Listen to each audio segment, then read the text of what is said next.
Okay. There we go. On. And I think we are good. Let me pull up the agenda. Sorry, everyone. We are not top of our game today, apparently. Okay, approval of agenda. Okay. So I motion to approve today's agenda. Are there any changes or? Were you able to put the agenda up on the screen so everyone can see it? Yeah, let me see. Okay. Thank you so much. This will be, oops, that is not. Perfect. All right.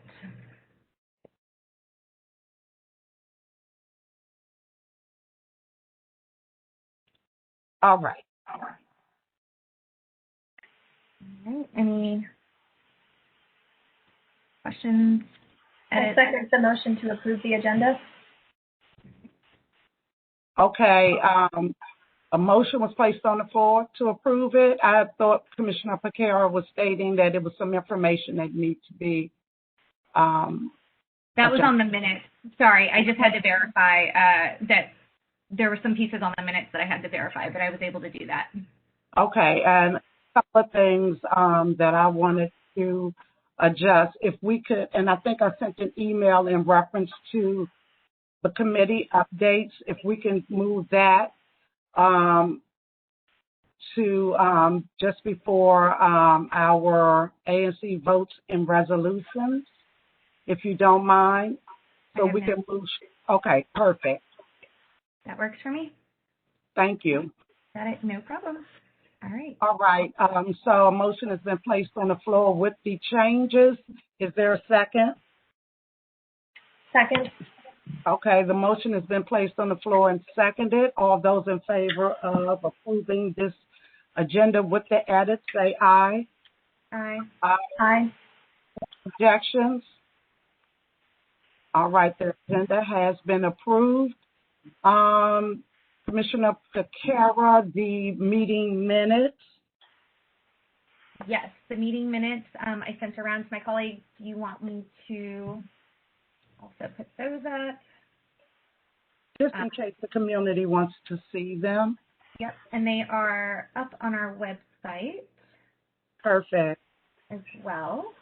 Oh, nope, I did not put them up yet because we were still pending approval. All right, sorry, 1 second. Not a problem.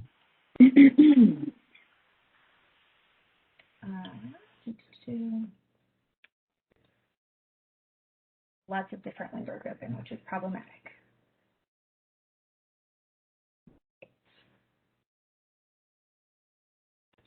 Here we go. Let me share my screen.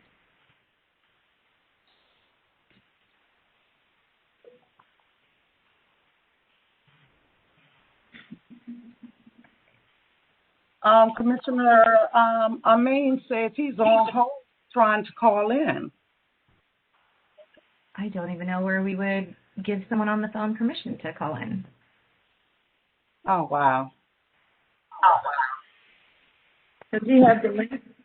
Okay, so those are the minutes.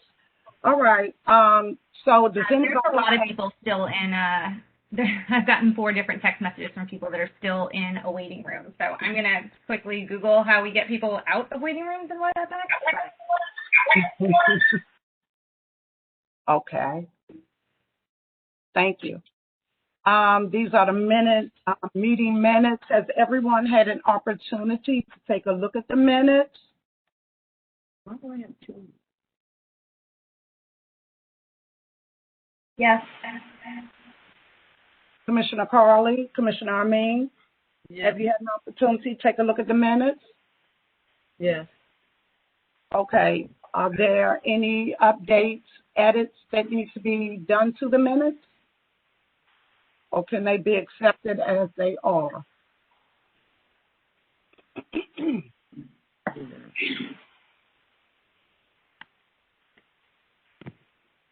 Oh, I can't even log it. Never mind.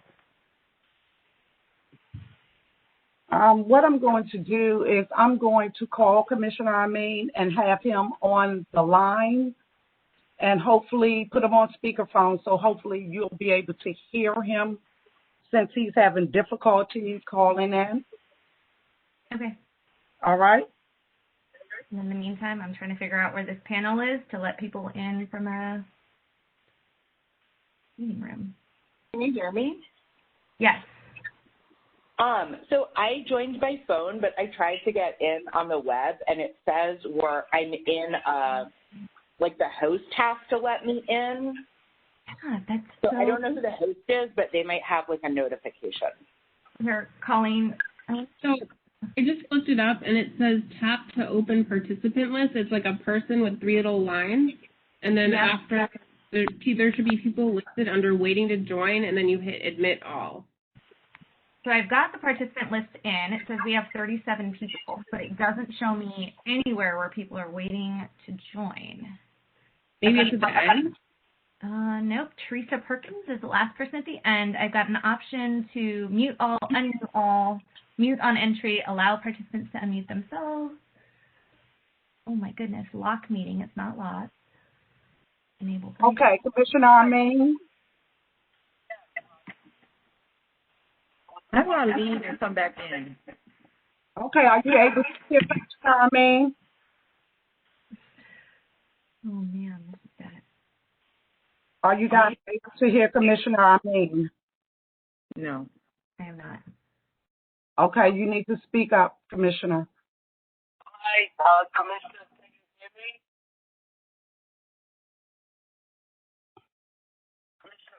They cannot hear you.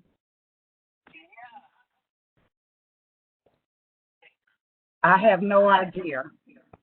But if you can send me your report, then I could just do your report if you're unable to get through on the phone.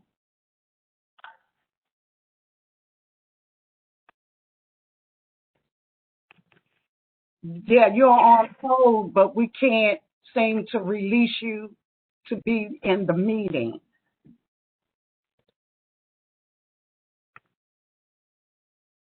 Right. Okay.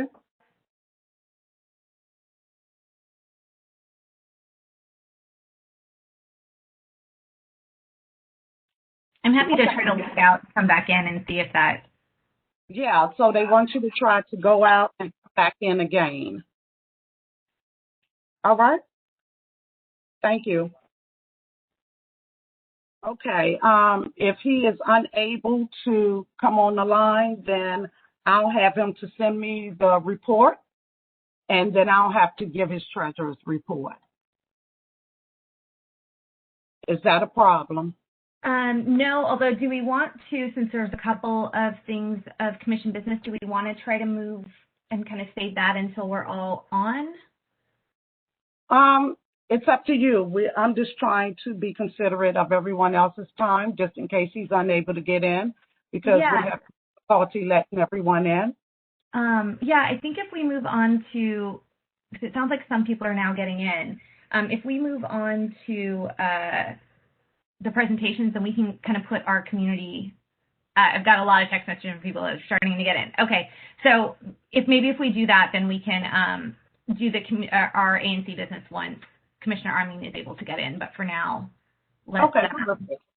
All right, so thank you so much. So we're going to move on, and we're going to go down to item number C, public safety, and we have PSA 405 and 504 on the line. Good evening. Good evening. You have the floor, sir. I'm Lieutenant Shout from the 4th District, and again, all this information is open source under DC crime cards. For the ANC, which is the part that is in the 4th District, the only incident we had of major note was one robbery that occurred in the 3700 block of 10th Street Northeast. And it actually occurred on the 18th, and an individual delivering food upon coming out of the delivery of food, was robbed of his car keys and his card. It was originally classified as a stolen auto until the officers got on the scene and realized it was actually a robbery that occurred. To the best of my knowledge, I do not believe it was done with force. They didn't use a weapon, to the best of my knowledge.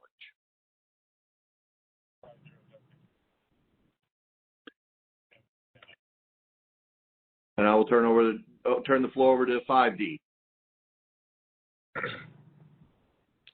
Hello, everyone. Representing 5D 5050 PSA 504. Stand in place of Lieutenant Lee, who was unable to be here. We'll go over a few significant crimes that we had on May the 17th, 1300 block of Brentwood Road. There was a robbery, stolen auto. That case is still open. We have a bolo disseminated for that vehicle. On May the 19th, 1300 block of Brentwood again, we had an ADW gun shooting and destruction of property. That case is open, and we also have a bolo. Be on the lookout for that was disseminated as well. On May the 20th, 3502 12th Street Northeast, Wings to Go.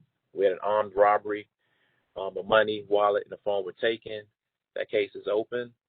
Bolo was disseminated in reference to that case. And we had on May the 23rd, 14th and Rhode Island Avenue, an ADW pointing, which consisted of an ATV rider pointing a gun at a victim. That case is open. I will go down to significant arrests. On May the 1st, 1620 Rhode Island Avenue, for an offense that occurred actually in the 1300 block of Brentwood Road. We had an ADW DV, quid marijuana, one arrest in that case. May the 7th, 1300 block of Brentwood Road. We had 2 arrests for quid marijuana. May the 8th, 1300 block of Brentwood Road. We had another arrest for quid marijuana. May the 17th, 2900 block of 9th Street for an offense that occurred at 913 Franklin Street for threats and a bench warrant. We made an arrest in that case. Our year-to-date, the crime is down about 27%, but we also expect it to start creeping up due to summer coming. We are giving special attention on all shifts to the 1300 block of Brentwood Road Northeast. We have Motorman J.P. Mercado and our Special Beat 505, which consists of Officer Amaya and Rodriguez to give special attention in that particular area. Also, Captain Moore wanted to let you guys know he's joining a meeting on tomorrow to discuss the issues in the 1300 block of Brentwood Road. He's just waiting on that Zoom link. We have also given special attention to the 12th Street corridor. We have mountain bike officer Hopper patrolling this stretch. And the 17th Street Northeast between Rhode Island and the speeding, especially during the evening tour duty. Looking at the DDOT putting residential traffic calming fences on that particular strip. I'm Lieutenant Garvin. That's all I have today. Thank you, Lieutenant Garvin. I'm sorry. Do we have any questions in reference to for MPD in reference to anything that they've stated, or is there any other questions that you would like to ask in reference to activity that's been conducted in your community? Commissioner Paquera. Not so much a question, but just following up on what Lieutenant Garvin said about Captain Moore attending a meeting tomorrow night. We are hosting a small group meeting for the neighbors that are directly behind the Brentwood Triangle to discuss some immediate concerns there. And then Commissioner Amin and I are going to be jointly hosting a 5B03 and 5B04 meeting more broadly for the community to talk about what action steps and next things are happening there. So I know that I've gotten some emails from folks that this is a cause for concern, and I totally agree. So that will be coming. Just don't want anyone to think that it's not been remembered. Thank you. You want to send the link out today or tomorrow? He should. Captain Moore should already have it, but I'm going to email him to double check because it looks like he accepted the calendar invite. Oh, okay. Thank you, ma'am. Of course. Do we have any other questions for MPD at this time? Please feel free to ask your questions. Anyone? I would like to ask a question in reference to the robbery that happened at Wings to Go. Where are we with that happened at 12th and Monroe Street Northeast? So right now, our detectives are still investigating that particular case. As I mentioned, a bolo was disseminated of the suspect. We're just waiting to identify that individual so we can go to the next step of that. And it seems as if that particular corner has been a spot that they have visited and revisited. They have hit the Subway sandwich shop a few times as well as, and is there any particular draw to that area, or are there any measures that can be put in place so it wouldn't be so attractive for those that tend to come to conduct that kind of brazen attack? Because as we have seen, it has been midday. It's not late at night. When people are walking up and down the street, what can we do to kind of deter that type of activity on that strip? Yes, it's a busy area. So we were seeing at most of these places, like the Subway, food, we have people congregating around, not necessarily buying food. It's just a good place to hang out, meeting spots. We have people that engage in criminal activity in these locations. The best thing to do is really, if anybody observes, notify us, give us a call. That way we can get out there and try to address it immediately. Give us as much information as possible when they do call us. Clothing descriptions, if people appear to be engaged in some type of drug trafficking, if there's a vehicle involved, give us a tag. Don't put yourself in danger, of course, now, but, if you can give a tag, you can also call our CIC, our JSTAC is up at 202-727-9099. You can give them that information as well. If you want to remain anonymous, you can just give the address, the individuals, what they're doing, and we can address it in real time, because a lot of times we get information too late, and it's more of a reactive situation than more so of a proactive situation. Thank you so much. Yes, ma'am. Any other questions? Okay. All right. Thank you so much. We really appreciate you joining us this evening and providing us with your report. Have a great evening. I hope you'll stick around for a minute just in case there are some other questions later on in the meeting.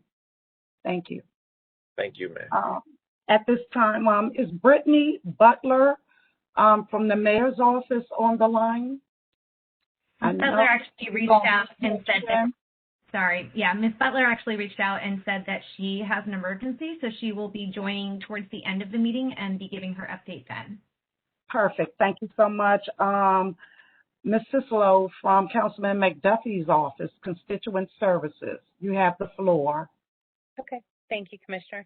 Hi, good evening, everyone. I'm Kelley Cislo, and I'm the Ward 5 Constituent Services Director for Councilmember McDuffie. Just a couple of updates. If anybody has unemployment insurance claims that need to be escalated, you can reach out to our office. We're happy to provide that escalation for you. And then also, we did send out the budget oversight hearing schedule. The mayor is to deliver her budget tomorrow, and this is a pretty significant next couple of weeks. And then the budget hearings actually start in June. So I'll put my information in the chat, and if anyone, for whatever reason, has not received the budget schedule, let me know and I can email it to you. And I'm happy to take any issues from anyone.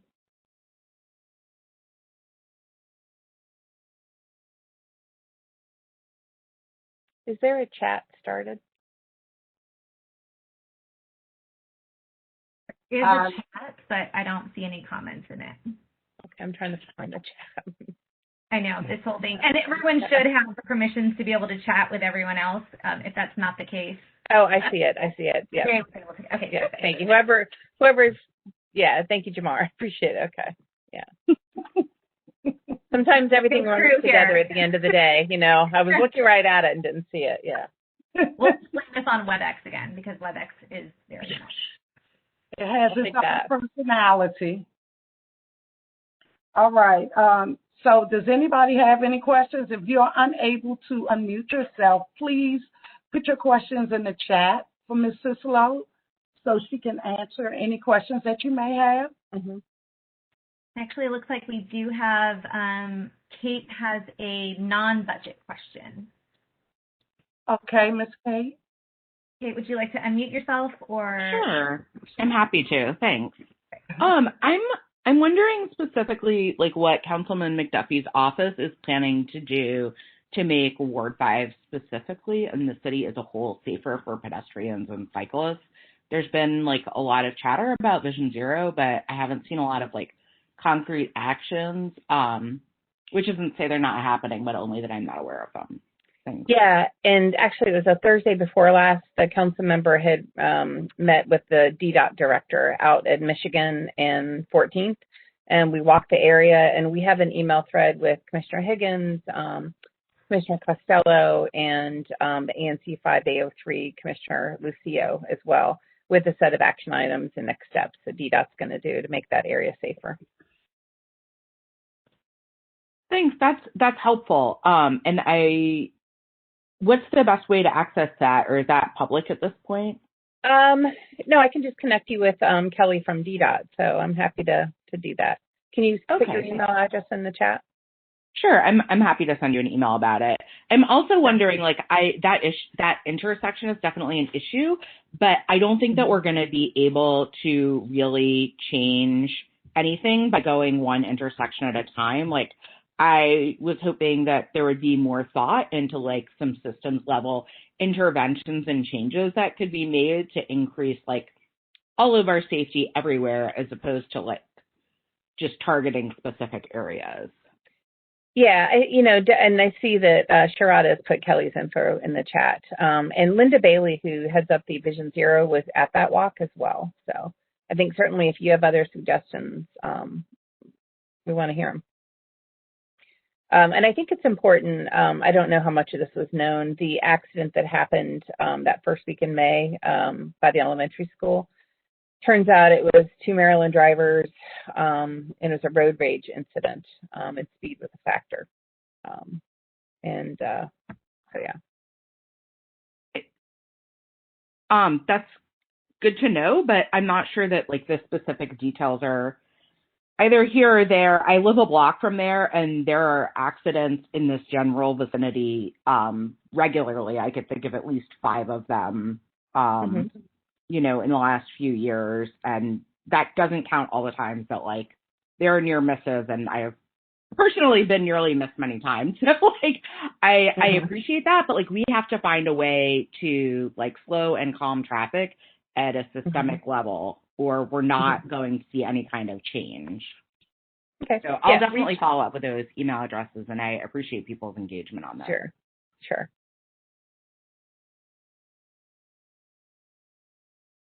Any other questions? Please feel free, unmute yourself. This is the time to ask those questions of the councilman's office.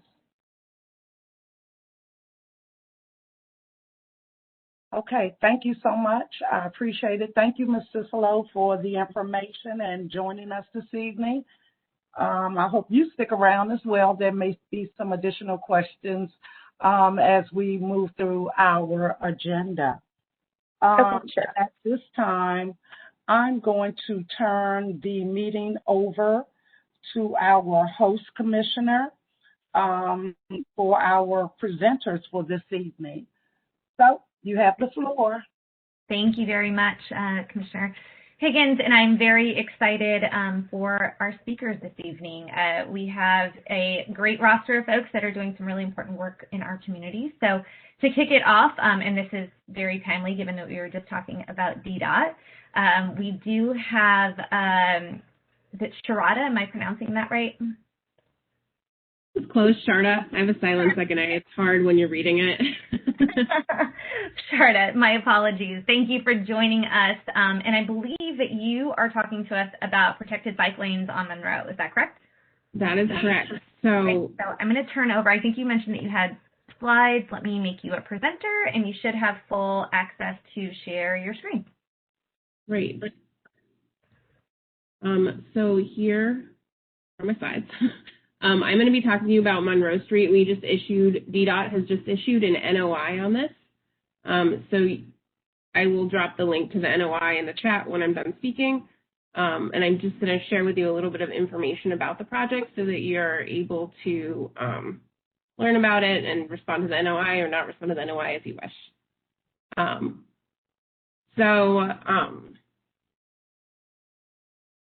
What I'm going to go over is the concept, the project schedule, a discussion, and then the next steps.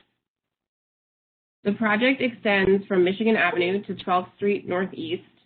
The green section on the left is a design that is one design, and then it switches to another design when it switches to the red section after 8th Street Northeast.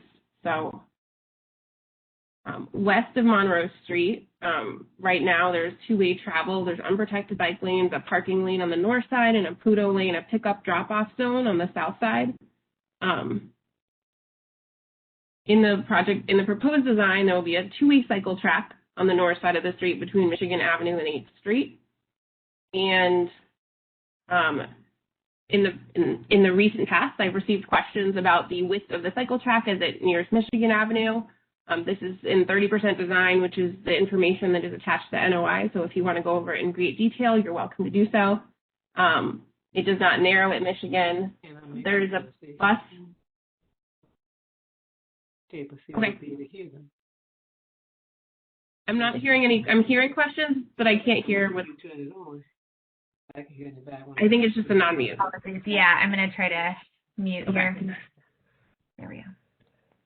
All good.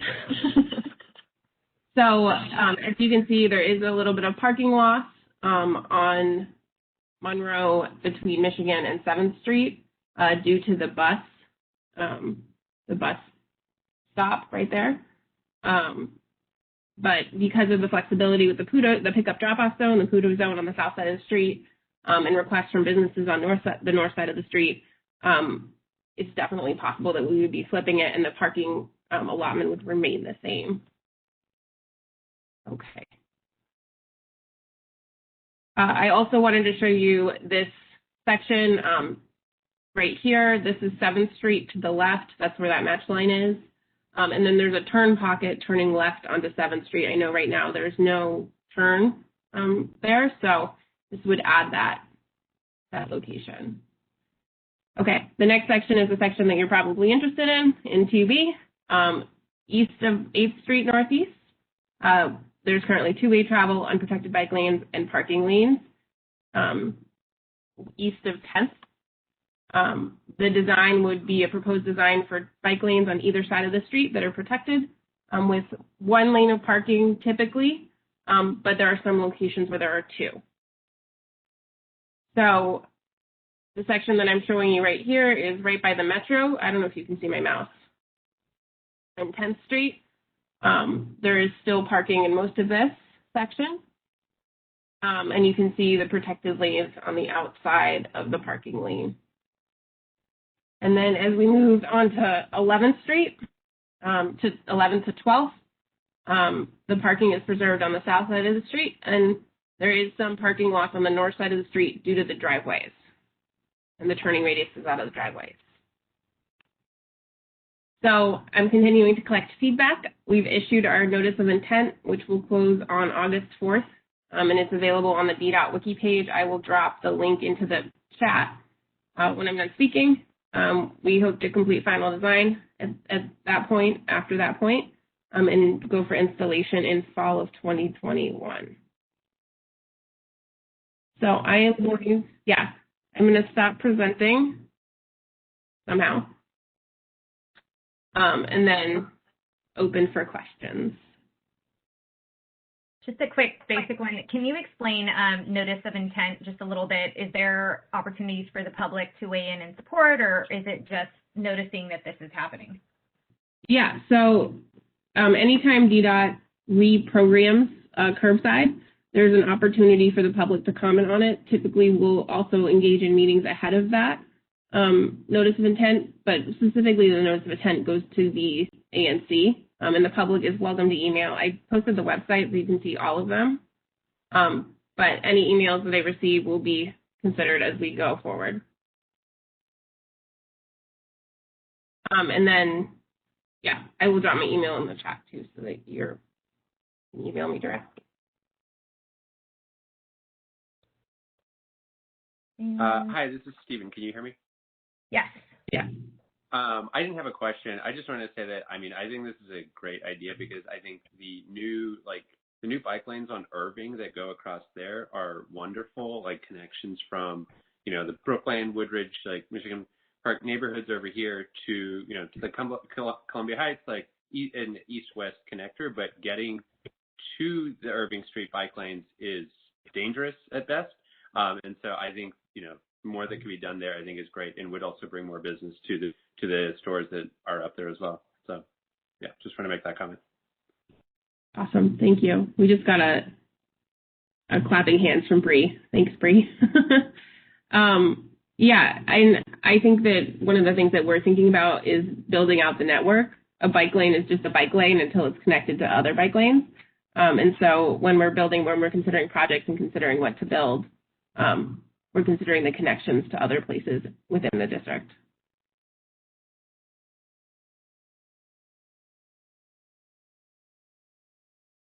This is Eli Glacier. Can you hear me? Yeah.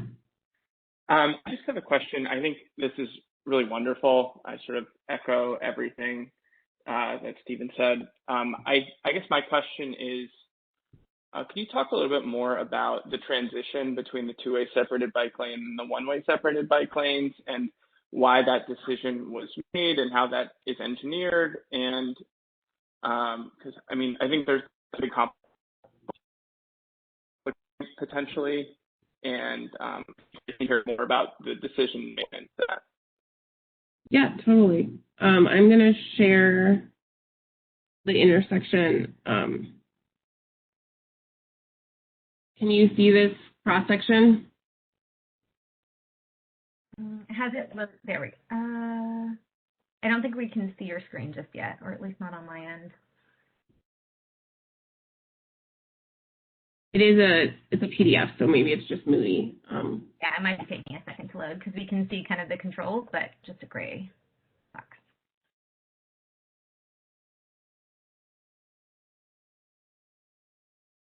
So essentially what the decision was to, okay. I'm going to stop sharing and then try that again.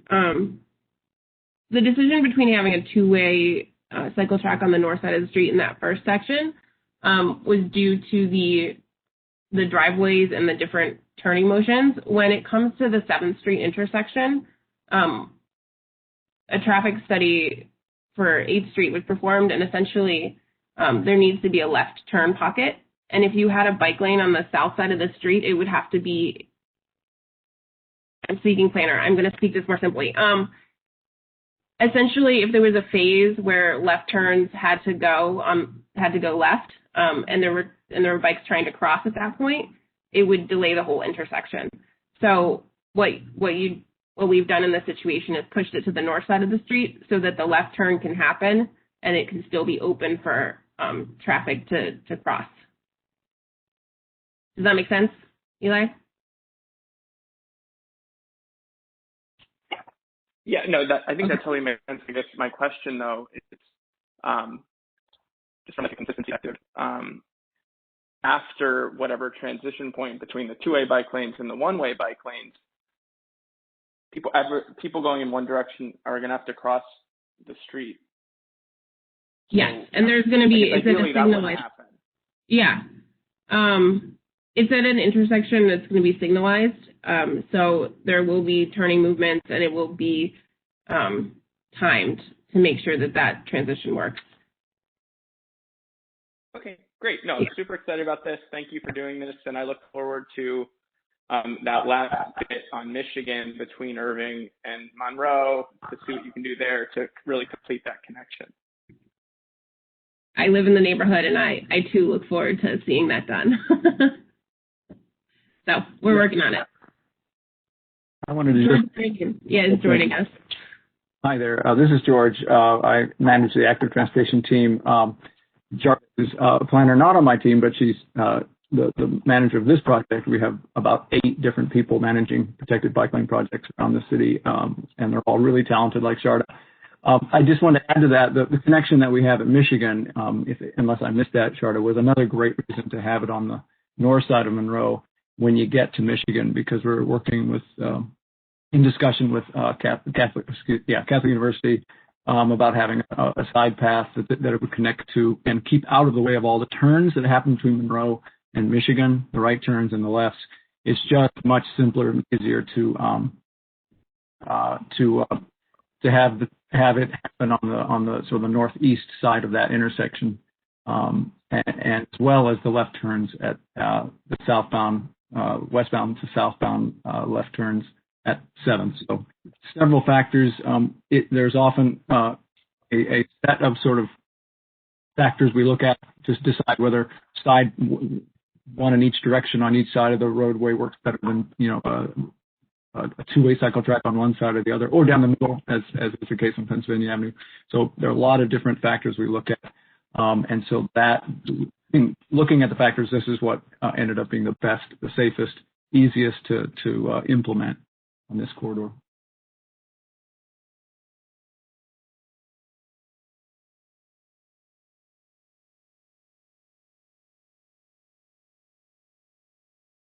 Great. So I dropped my email in the chat. So if you have any questions, feel free to email me about the project. If you want to email support, if you want to ask questions, please feel free to do so. And then the NOI period is open until August 4th if the ANC chooses to respond to it or not respond to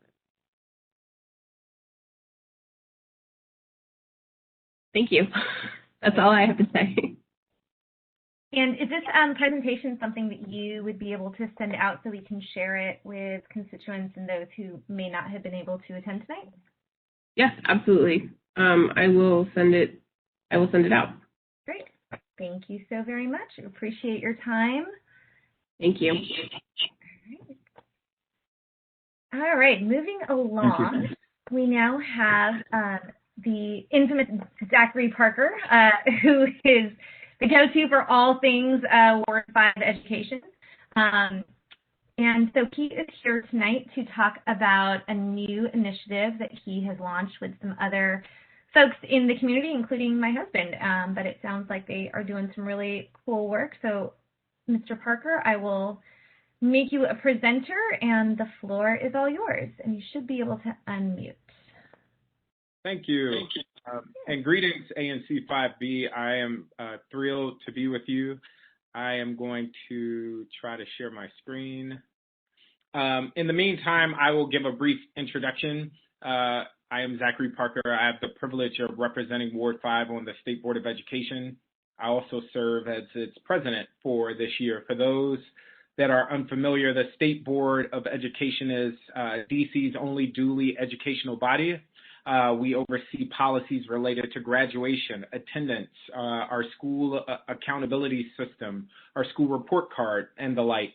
And I am here to share briefly about some of the work that's happening in the ward, but especially delving deeply on a new initiative entitled the Ward 5 Education Collaborative. I am trying to share my screen. There we go. You can see my screen. Okay, great. Because you are starting to share, so we are on the right path. Awesome. Can you see it now? Not just yet. Just as Zachary is starting to share content. Sharing your screen. What about now? Can you see my screen? I can. No, it's just a black screen thing that you were starting to share. Yeah. Okay. If you give me 5 seconds, sorry about this. I'm going to stop sharing. I'm going to try it again. And again, this is not you. This is WebEx. All good. All good. So I take it this happens regularly? Yes. Yes, it does.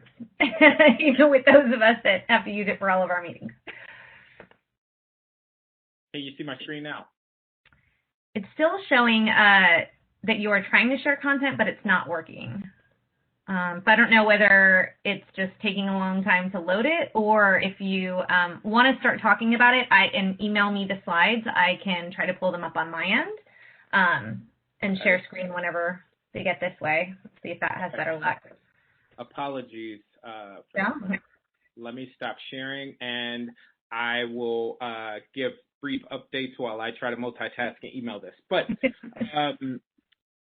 a few things I wanted to highlight. First, the work that the State Board is doing as schools are working to reopen.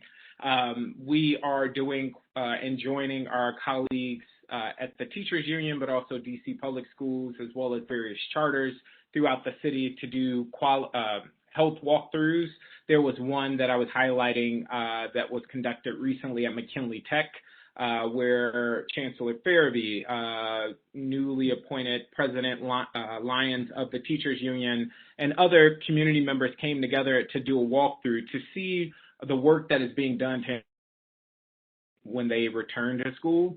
And we all left reflecting on how what we saw there at McKinley was in fact a model throughout the city, but also the country. And so that is one of the things that I wanted to highlight for you, as well as we recently conducted a survey of school principals, and I wanted to highlight some of the responses in terms of how they would hope that we would be able to spend federal funding that we are receiving. Two of the main areas that they would highlight, and Commissioner Bakura, I just sent it to you, so you should see it. Please let me know if you do not receive it. Two of the things that our principals highlighted was that they are in need continuously of tech support and technology for students, even as students are working to come back online. They also are in need of mental health supports and resources. And so that is one of the things that I've been pushing this budget cycle, is to just ensure that we have mental health supports in all of our schools. There is a request currently that each school would have at least one mental health technician that would be on hand to support staff and students. Another thing I would highlight in the Ward Education Equity Committee. For those that may not be familiar, the Ward 5 Education Equity Committee was started in 2019 by a group of parents and myself. It follows in the footsteps of the Ward 5 Education Council that has been in existence for many years, but has not been operational since about 2016 or 17. The Ward 5 Education Equity Committee meets every third Tuesday of the month. That is an area where parents and advocates can come to talk about all things education and advocacy, and we encourage you to join us. And so if you are interested in receiving the virtual information for those meetings, please reach out to contact@ward5eec.org. Are you sharing the screen? I am. Can you see? Can anyone see? I can see. Okay. Great.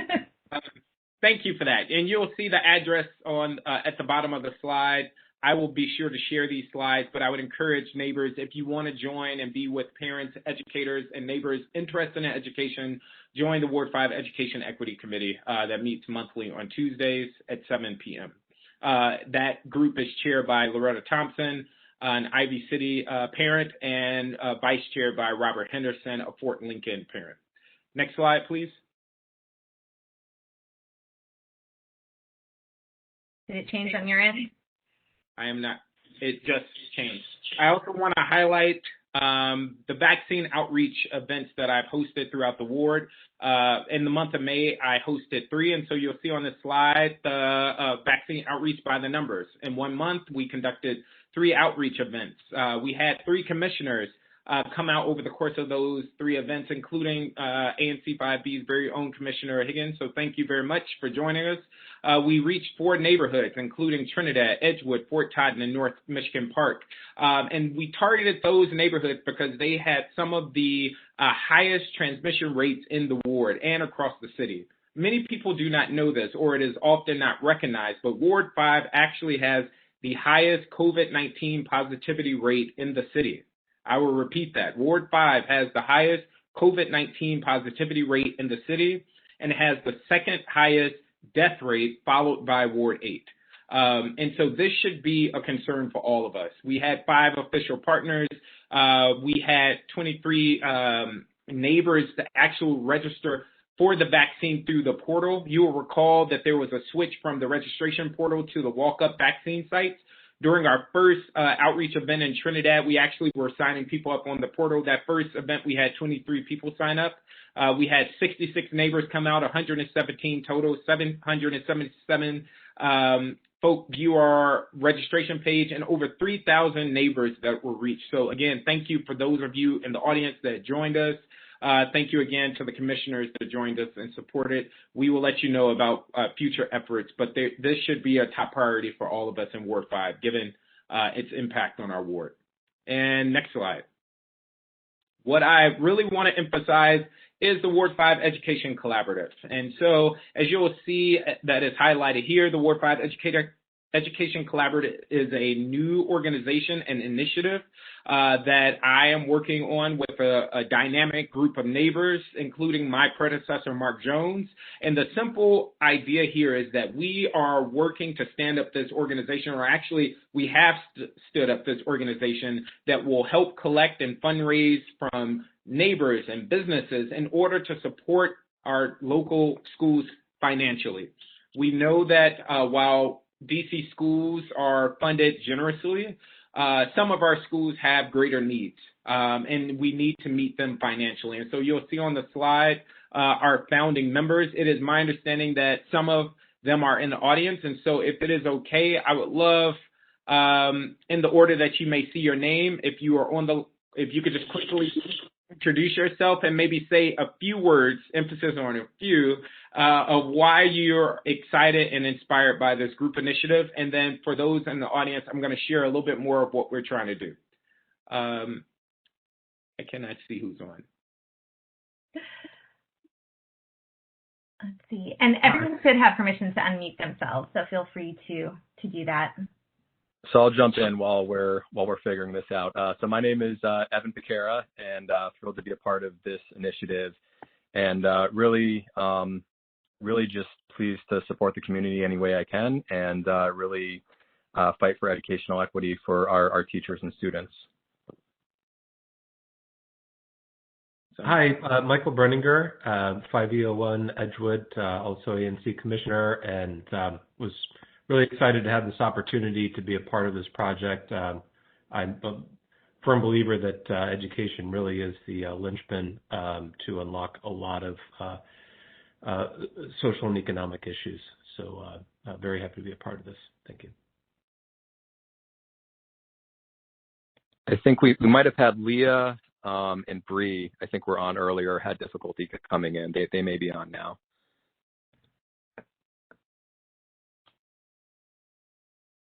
Okay, I tried to give a pause. But what we're hoping to do tonight is simply introduce what we're trying to accomplish. And if you go to the next slide, which will give a high-level overview of our timeline, next month, we will start doing strategic outreach as well as conducting focus groups, because our work with this Ward 5 Education Collaborative is to make this a community-based organization. So a few things about what this is and what it is not. The Ward 5 Education Collaborative is a nonprofit organization. We officially launched in December of 2020, and those individuals that were highlighted on the previous slide have been meeting and huddling. Our paperwork has been submitted locally, but also to the federal government. And as was mentioned in June next month, we will begin conducting community focus groups. We want to work with the community to create guiding principles around how we will operate, how we will fund resources and provide resources to schools, and to see what information is top of mind for parents and community members in terms of the things that they believe need to be funded. By October, the goal is to launch a capital funding program. And so that will be an opportunity for us to go to the community and neighbors and businesses to get them to partner with us around what we're trying to do on behalf of Ward 5 schools. And then at the end of the year, at the top of next year, we plan to release our first set of grant applications, with the first release of those grants being made in the 22 school year. And so, again, tonight was more so to introduce the idea of what we're trying to do. I know many of you may be in the audience saying, well, this sounds like a good idea, but why are we doing this? Don't all of our schools receive funding? We are doing this for two reasons. One, there's a lot of work that was previously highlighted happening in Ward 5 that I'm very happy to be leading and being a part of. And we're doing that because Ward 5 still has a lot of work to do, as many parents in the audience will attest to. Ward 5 has the third lowest rates of outcomes across our schools, followed by Wards 8 and Ward 7. Ward 5 has a number of school options, but as was mentioned before, not all of those schools are adequately funded. All schools receive a per pupil funding basis with additional resources for at-risk students. But we hear year after year that whether it's around needed technology, needed curricular resources, needed staff people, that our schools need more. And so this is an opportunity for us to wrap our arms around our schools, help raise resources to distribute those resources to our school communities. And the last thing I would just highlight is that this has been happening informally in parts of the city through PTA or organizations. If you were to go to Ward 3, for instance, and some of the school communities there, they are raising upwards of $500,000, $1 million through the PTO. And what that allows them to do is to take those life-changing trips, to provide extracurricular activities, to hire key personnel to support their students. And so we are hoping to do similar things through this entity to just kind of level the playing field for our school communities that may not have the same reach or access to resources. In the chat, and Commissioner Carley, you could stop sharing your screen. In the chat, I'm going to drop a survey that I would love for those in the audience to participate in. It provides a number of questions that we're trying to learn more around how to activate around, but it also asks some questions around the Ward 5 Education Collaborative. And so I thank you in advance for your participation there. I'm going to stop there, and depending on time, I would love to entertain any questions you may have before I transition. But thank you again for allowing me to share about this exciting opportunity. Perfect. Any questions from the community? Going once, going twice. This is Donnie Shaw. I'd like to congratulate Zachary and his army of volunteers when they got out. I think it was Saturday before last. Yes. Going door to door to get our residents to consider getting the vaccination. And it was impressive that many of our residents, particularly the young residents, had already gotten their vaccination. But job well done. Congratulations. Keep up the hard work. Thank you, Mr. Shaw, and thank you for joining us. Mr. Shaw was one of the many volunteers out there making sure neighbors got vaccinated. So thank you. Yes, thank you both. That is so important for everyone in our community. Hi, Megan Fowler here. I'm sorry, I can't turn on the video right now. But I had a quick question. Are you working with DCPS to figure out exactly what schools need? Or are you going straight to the schools? I've been on the parent policy committee with DCPS for early childhood for the last 2 years. So I recognize that there's a lot of needs, like individual needs for every school that don't necessarily always get compounded because there's bigger needs. So are you kind of working off those lists that they already sort of have, or are you going directly to the schools and the social workers and saying, what are your greatest needs in each school? That is a great question, and that is exactly why we're conducting those focus groups, because those are the type of questions that we are wanting to ask. Should we go directly to the school, which would be my preference, or should we work more formally through DCPS or for charter management organizations? As of now, because we're still in the process of leading up to our first round of grants, we have not engaged formally with DCPS, although they are aware and excited about this opportunity in the ward. But those are exactly the things we want to hear from neighbors to make a determination on through our focus groups next month. And I'm sorry, can you remind me again how we reach out to be a part of that, to be a part of the focus groups? Yes, so we will actually follow up. So what we're doing is making a soft launch across the ward to give people context, and then we're going to follow up next month. And so there will be an opportunity and outreach. We will reach out to all of the commissioners to invite neighbors to a variety of focus group conversations. Also in the chat, I just dropped a link to a survey. It will ask in that survey, in that section for the Ward 5 Education Collaborative, if you're interested in joining a future focus group, and you can just signal your interest there. Yeah. Mr. Parker, this is Caroline Petty. How are you? I'm doing well. Good. Thank you. Thank you very much. Again, about the collaborative, it sounds like an excellent opportunity and definitely a much needed endeavor, and I applaud you for initiating it. I guess what I'd like to know is if you could say a little bit more about where you think the funding for the organization and for the grants where the funding is going to come from. And secondly, do you expect that the organization will be transparent about where that funding comes from? And lastly, do you anticipate that the organization is going to be involved in advocacy in any way? And I'm thinking in terms of, well, primarily advocacy on issues really quite unrelated from education and Ward 5 schools. Yes, so I will take those questions in reverse. As was mentioned, the group is a nonprofit. We stood the organization up as one. Our paperwork has been submitted for a 501c3 status. So therefore, what I think you're getting at, will there be like political engagement or advocacy around issues unrelated to education? The short answer is no. To just make sure that we keep things on the up and up, you'll also notice that my name was not listed on one of the founding members. Yes, I commissioned it. Yes, I initiated the project. But because I'm an elected official, we thought it was important, and I thought it was important to have a separation.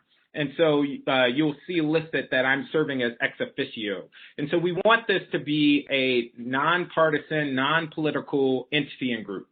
For your second or first question, where we expect to receive funding, we are expecting a range of sources, primarily through neighbor donations, but also, as many of you know, that when certain organizations come into our neighborhoods, there is a legal expectation that they are contributing to the neighborhood, and commissioners know that better than I do.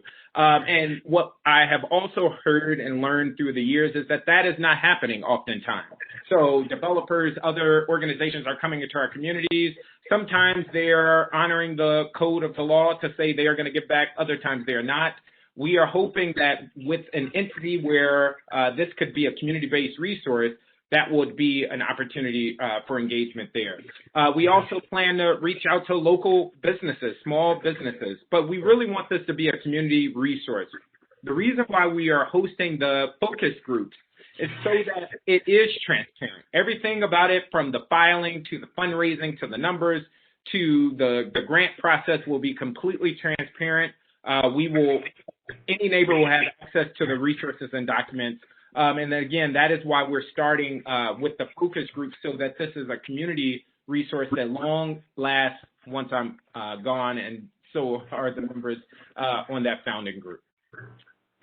Yeah, thank you very much. That does answer my question. I guess where I'm coming from is I would really hate to see a situation where there's some kind of quid pro quo associated where a developer or a waste transfer plant or an electric utility company that wants a rate increase, gives a big donation to the organization, and in return expects that the organization will go down to the Public Service Commission and testify in favor, et cetera, et cetera. I think I'm raising not just a hypothetical concern.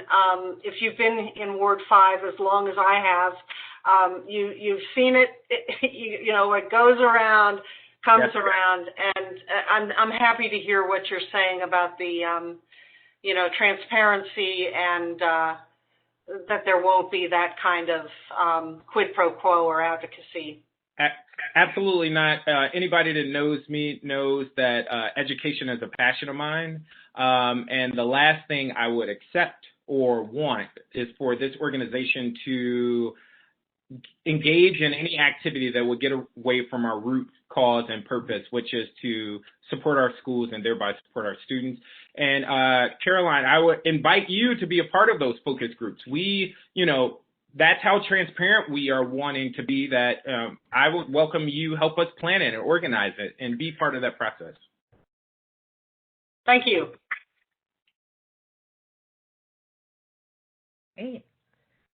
There are no other questions, Mr. Parker. Thank you so much for all of the work you're doing for our community and for taking the time with us. I will send out the survey link as well. After this, if you are okay with me sending the slides, since I now have them, I will also share those. But really appreciate your time and all of the work that you're doing. So thank you to yourself and everyone else on the Ward 5 Education Collaborative that is here with us tonight. Thank you for having me. Of course. All right. Now we have Mr. Jamar Day, and we have been coordinating behind the scenes. So I'm just going to go ahead and share my screen now so we can hopefully start off, although I'm sure now that I said that, I've just jinxed it. But let me try to do this. But I'm very excited for this presentation. I got a sneak peek of it earlier. And so I think this is some really good stuff. All right. Can everyone see my screen? It looks like it's working good on my end, Commissioner. Perfect. Okay, great. Well, then the floor is all yours. Good evening, 5B. I bring you greetings from 5E over in Ward 5 as well. I am Jamar Day. I'm the community organizer for Under 3 DC. I identify as he, him, they. Here's my contact information. It will be shared again. A little bit about myself. I am a former teacher in Baltimore City and as well as DC Public Schools. I am now the organizer with Under 3 DC campaign, and we can go to the next slide. So the reason I come before you today, I'm glad the emphasis of education was brought up before by Mr. Parker. Thank you so much. Right now, before we can even talk about a formal education for a child pre-K through 12, before we can talk about them being old enough to even ride a bike, we must first talk about the access and need of affordable child care here in D.C. Right now in D.C., it costs on average about $2,000 per month to send a child to a high quality or to a neighboring child care facility. In D.C., the average median income for what they say for most residents, or for some residents, is $84,000. However, if you don't make $84,000, you're paying almost half your salary into making sure your child has a safe place to go to while you're at work, or while you're furthering your education, or whether you're just bettering yourself. Right now, there's 25 infants and toddlers under the age 3 in D.C., but right now, OSSI only licenses 7,600 seats. So that goes to show you there's an imbalance. Even while some parents choose to keep their children at home, we still need to make sure those seats are being available for those 26,000 kids that are available. We can go to the next slide. And even though we're talking about child care, some people may be past the child raising age or no longer have a family in the home, but you do have children and you do have grandchildren that may be having children, or you just might care about the quality of your neighborhood. So if you look at the DC, it's almost a tale of two cities versus depending on what ward you live in. When you look at Ward 5, the average household income is $52,000. And if you're expecting someone to pay $26,000 a year to put their child in a high quality or a good child care system, it's just unfeasible. And it even gets lower when you come on over to Ward 7. So let's look into Ward 5 data a little bit more when it comes to children in the district. So this data is powered by DC Kids Count, which is one of our partner organizations as well. And we also power the information and data that a lot of times when you hear people testifying or when you hear people speaking, they also refer, speaking on behalf of children, they refer to this website to get their metrics. So we look at the child population in Ward 5, it's 66% Black kids, 18% Latinx, and 14% white. When you look at the poverty, it's 23% Black, 3% white, and 16% Latinx. So as you see, our Black and brown families are making up a huge, not the families, but the children are making up a huge population of the children that are being educated and are coming through the systems in Ward 5. However, they're also facing the higher numbers of poverty versus their counterparts. And once again, if we look at Ward 5's population of children under 3, you have 3607 children. However, there are only 1227 slots available by OSSI. So if every child in the district wanted to get a good head start in life and possibly attend a high-quality child care services, they wouldn't even have that opportunity if every family wanted to take that up. We can go to the next slide. So what we're here today to talk about as well is the value of the Birth to 3 for All. Some of you all probably never heard of Birth to 3 for All. It's totally fine. That's why we're here. Pre-K for All laid the groundwork. What we learned when we did Pre-K for All is that it's so much that some children are missing if they're waiting to 5 years old to touch their first structured curriculum or their first structured environment, or the family is interacting with education systems for the first time. So we want to build a comprehensive approach to early childhood, and we want to take care of some of those mental health supports. Right now, if you are a child care provider in a district, there's a certain ratio you have to have per children per provider. There is no clinical health staff required. There is no family engagement staff required. But however, a lot of these services are highly needed to coach some of our birth to 3 parents and families. They can go for maternal health, they can go for healthy learning, and even some of the healthy futures. And all these programs are in desperate need of funding. You can go to the next slide.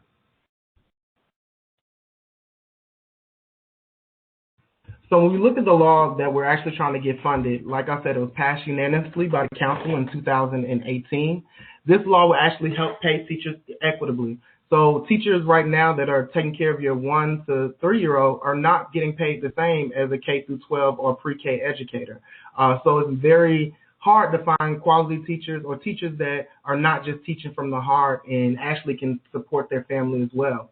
Right now, a lot of people in our district are paying more than 10% of their income. With this law, it would allow them to make sure that no one is paying more than 10% of their income based on their income.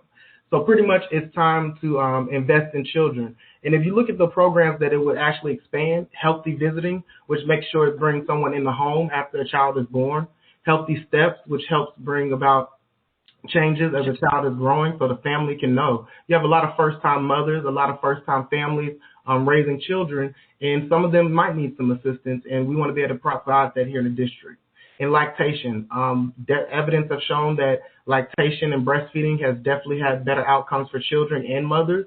So we want to make sure that program is expanded so every family that wants to take part of that can take part of that program. And an expansion of Help Me Grow. That's when we talked about our evidence-based practitioners that can actually go in the home and actually help mothers dealing with postpartum depression. A lot of our families are dealing with so many ailments in the communities that they need help raising their family, and they need some help doing that. We can go to the next slide. So overall, it's time to invest in DC's children's futures.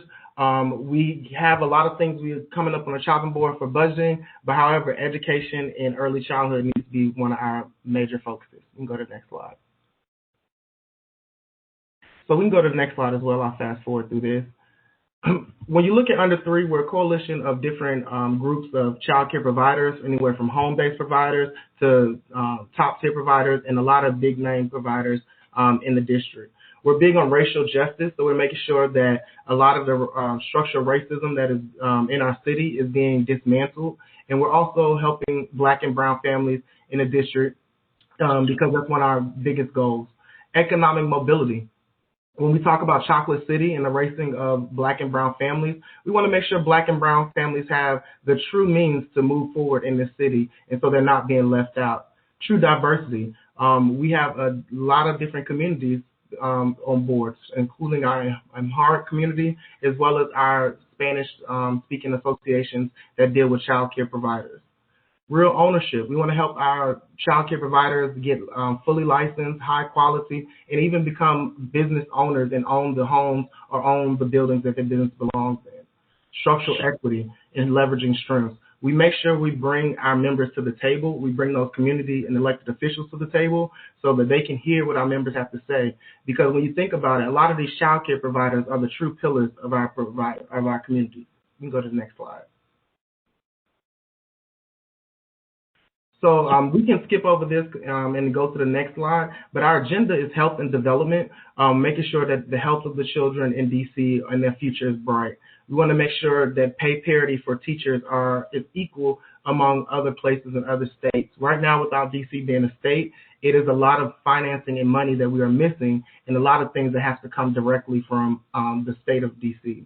These are some of our coalition members. As you can see, it's quite a few that are in Ward 5, such as Community of Hope, a lot of big name providers as well as some small providers, and we don't look at them in terms of business small, but just the size of kids they provide business to. You can go to the next slide. So some of the things we've done over the last year, we've hosted 6 virtual town halls where we brought Mayor Bowser, her staff, council members and staff, and even OSSI officials and leaders to the table so they can hear from child care providers, they can hear from parents, and hear testimonies.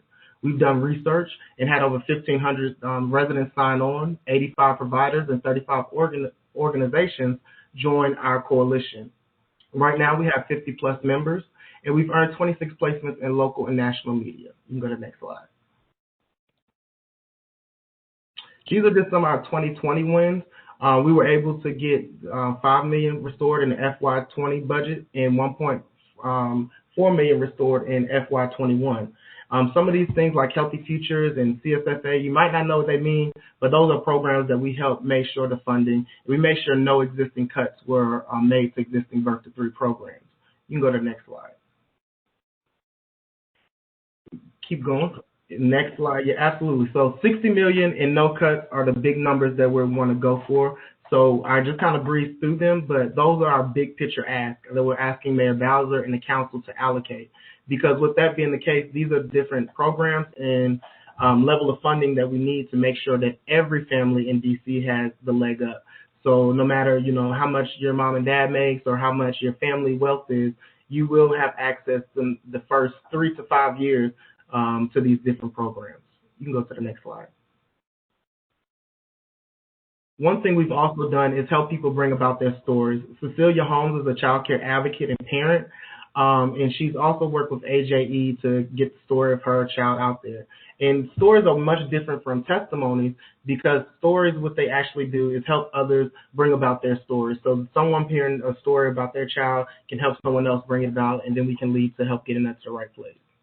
So I'm coming before you to the ANCs to ask for a couple of things. We can pass resolutions in support of this bill and make sure it's getting fully funded. We can encourage family members to participate, or we can testify before council. You can go to the next slide. So what you can do as a parent, for all my parents on the call today, you can actually attend the community interest meeting. Our next one is this Thursday from 7 to 8 p.m. I have just dropped the link in the chat if you all want to sign up for that. You can tell your story. I can work with you. I'll also drop my email, so you can email me and we can talk about getting your story to council or just helping get that story out there, whether it be a blog or social media post. We also have a video campaign where we're also asking people to record videos and then also testify before council. So I know there's a lot of information. I know I kind of had to breeze through it because we're such short on time. But however, we would love to invite everyone, every family, every parent that's on the call or even not on the call to our community interest meeting. I just dropped the link in the chat for you all to register for that. And then I also put my email address so you all can contact me personally. Thank you, Commissioner, and thank you, ANC 5.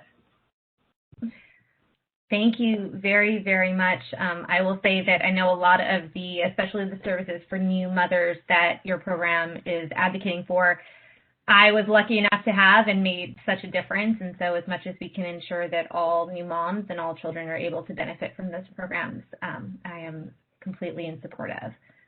And it sounds like others, Lauren and others, have also said lactation support. I don't know where we would have been without it.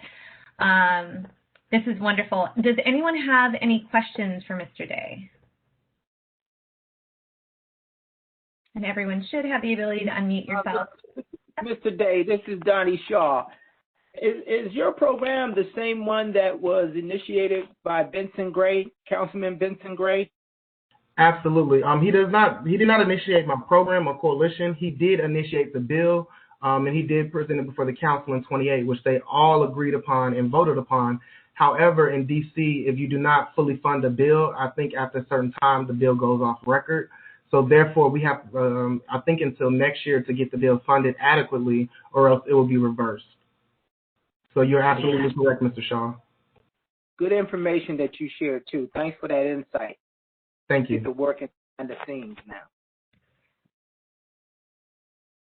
Any other questions?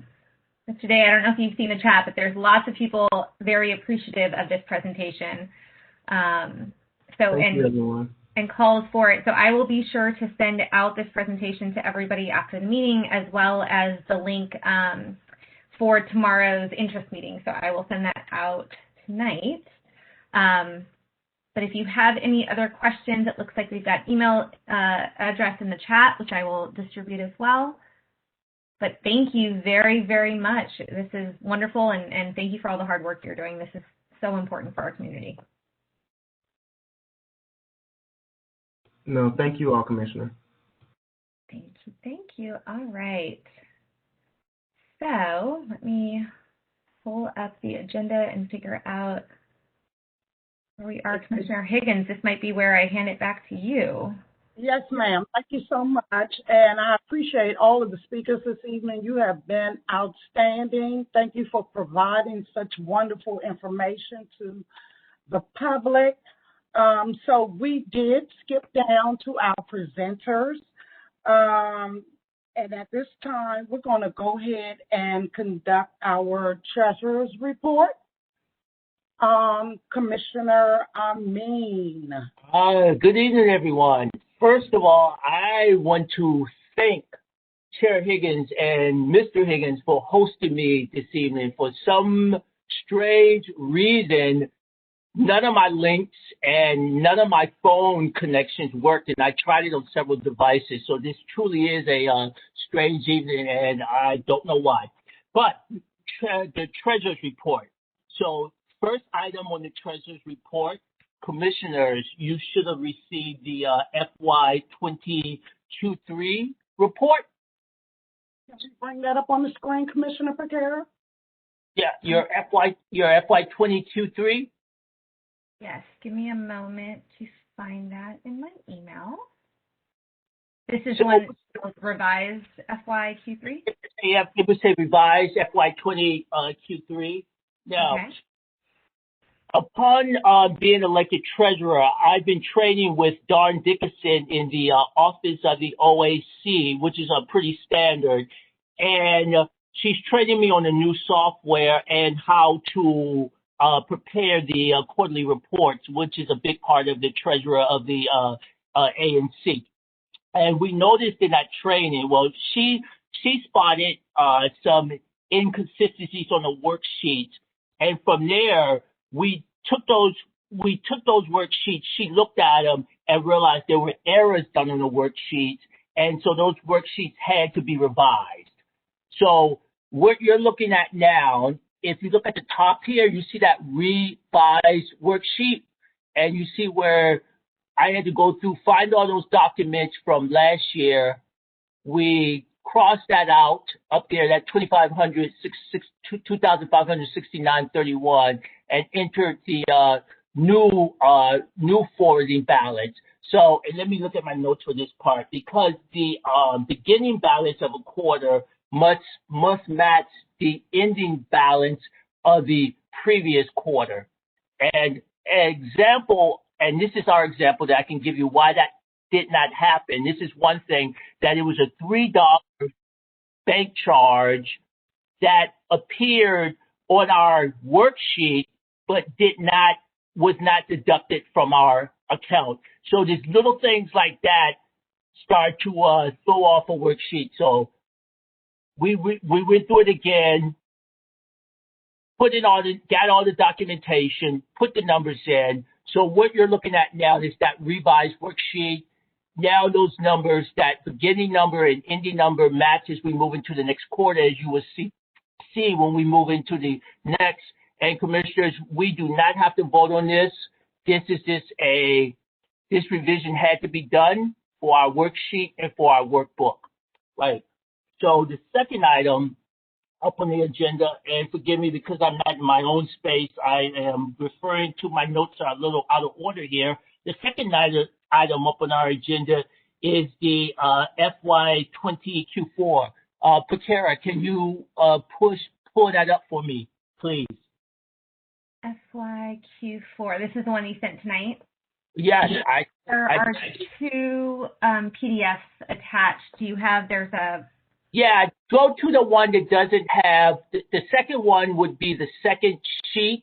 So if we go to the one that doesn't have two PDF on it, that should be the one that we need to look at. Can you see that? Yep, I can. Let me pull it Yeah, up. I think that's the right one. If not, we just have to go back. But it's yes, it's right. it. Okay. So if you notice here, our forwarding balance or our starting balance is the same as the ending balance on the other sheet. I'm sure that the public may not be looking at that, but commissioners, we pay close attention to that. And here, basically, our disbursements, which are our normal, expenditures for the month, direct office costs, which would be rent, communication, which would be cell phones and promoting other activities, office supplies. That's what we spend money on in this quarter right here. Now, I don't have this in front of me now, but we can have it at CAL, and we have supporting documents to show that all of the, to match all of our expenditures. So that means that, for our cell phone bill, for our, rent invoices, stuff like that. So in order to do these calculations, you would have to have the invoice and the check and show that all of that goes into a folder. And it's a pretty large folder. It's probably over 20 some items in there. So it's a little bit more difficult. And commissioners, I can get that to you as soon as possible. Right. So the next thing is the next item on our agenda. Oh, we need to vote on this FY20 Q4. So can I interrupt for 1 second, Commissioner Higgins, because this is going to affect. So real quick, I wanted to talk about the Sprint phone. Commissioner Carley brought this up in our March meeting that she purchased the phone.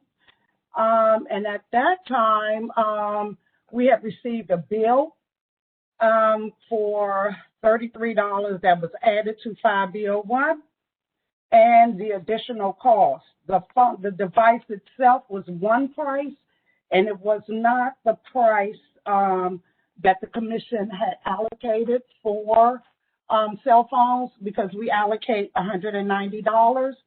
So, of course, that raised a flag, and it was up for much discussion with our commission. And I thank Commissioner Carley for digging in. She dug her heels in, and she continued to do research on her end as far as the information she could see.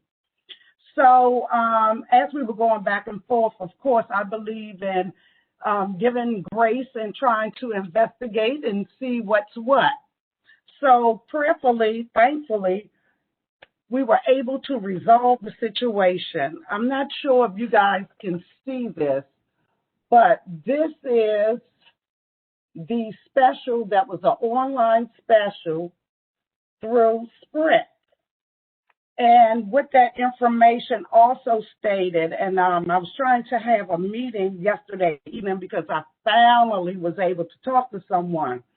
And with this line, what it wasn't supposed to charge ANC 5B with the 2-year contract. The phone was supposed to be free. Upon further investigation, that didn't happen.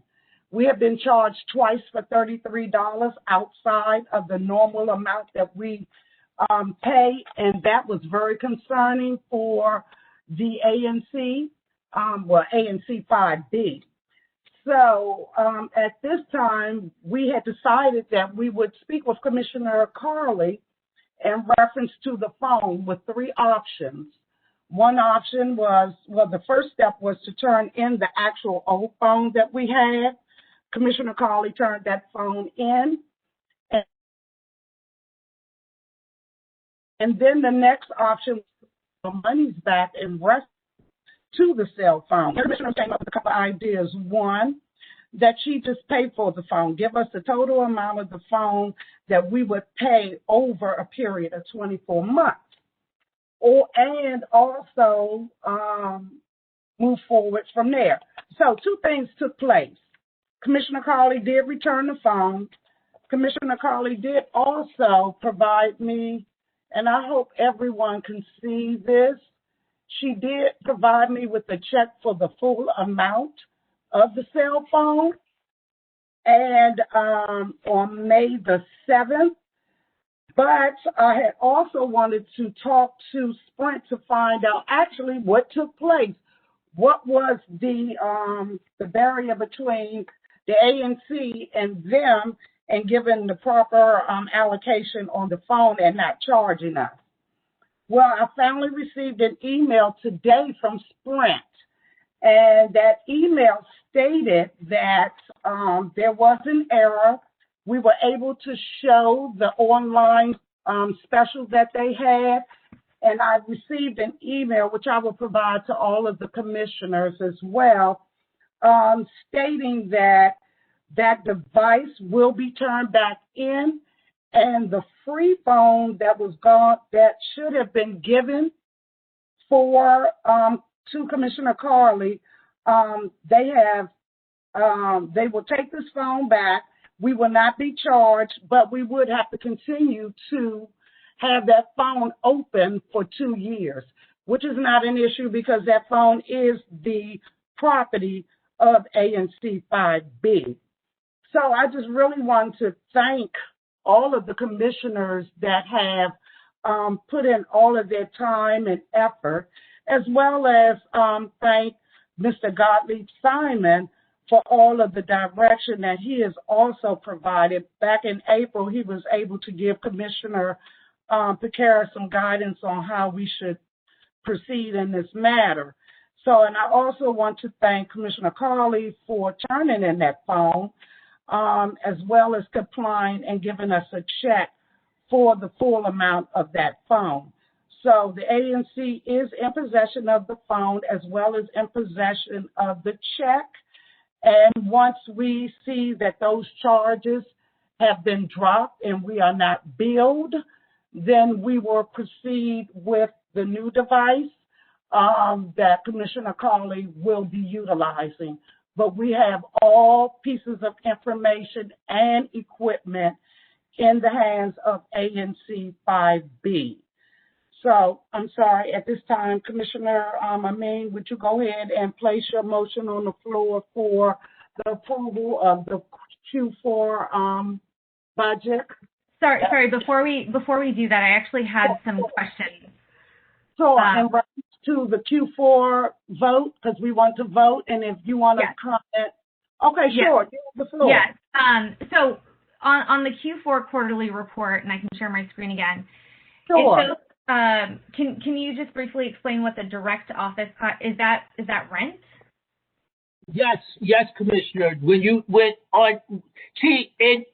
you're looking at a ANC worksheet, it has like categories, and that category, and rent has a category. Let me look at my notes really fast. Rent would be in category, like direct office cost is category 2. So it's a certain way that we have to put stuff on the worksheet so it can be calculated. So yes, rent would be in direct office cost would be how much we pay for rent. That would fall on the worksheet into category 2. And then the budget I actually did something a little bit different working with Commissioner Higgins, which we'll talk about in the next line item. So just on that rent amount, so I believe our rent is $550 a month, but the $22.25 for a quarter actually comes out to about $741 a month, which is more than it should be. It could be in here. It could be possibly late fees that we were charged there. I don't have that information directly in front of me, but it definitely could be. It could be any type of fee that we paid. It could be a late fee that we charge. So that would not. That means that it would not. Or it could be. When did our rent change? Because our rent actually went up. Yeah, our rent changed. I believe it was in the fall. Yeah, we actually went up. It went from $450 to $550 or $500 to $550 because the current rent, the checks that you and I signed a couple months ago were $550.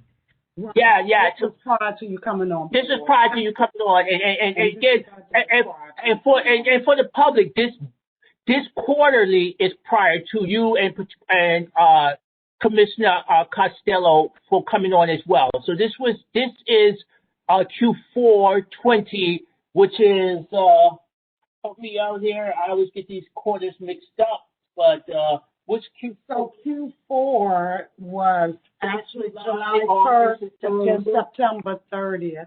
Yeah, that's July. Oh, that's July through September. Yeah. Yeah, okay. of last year.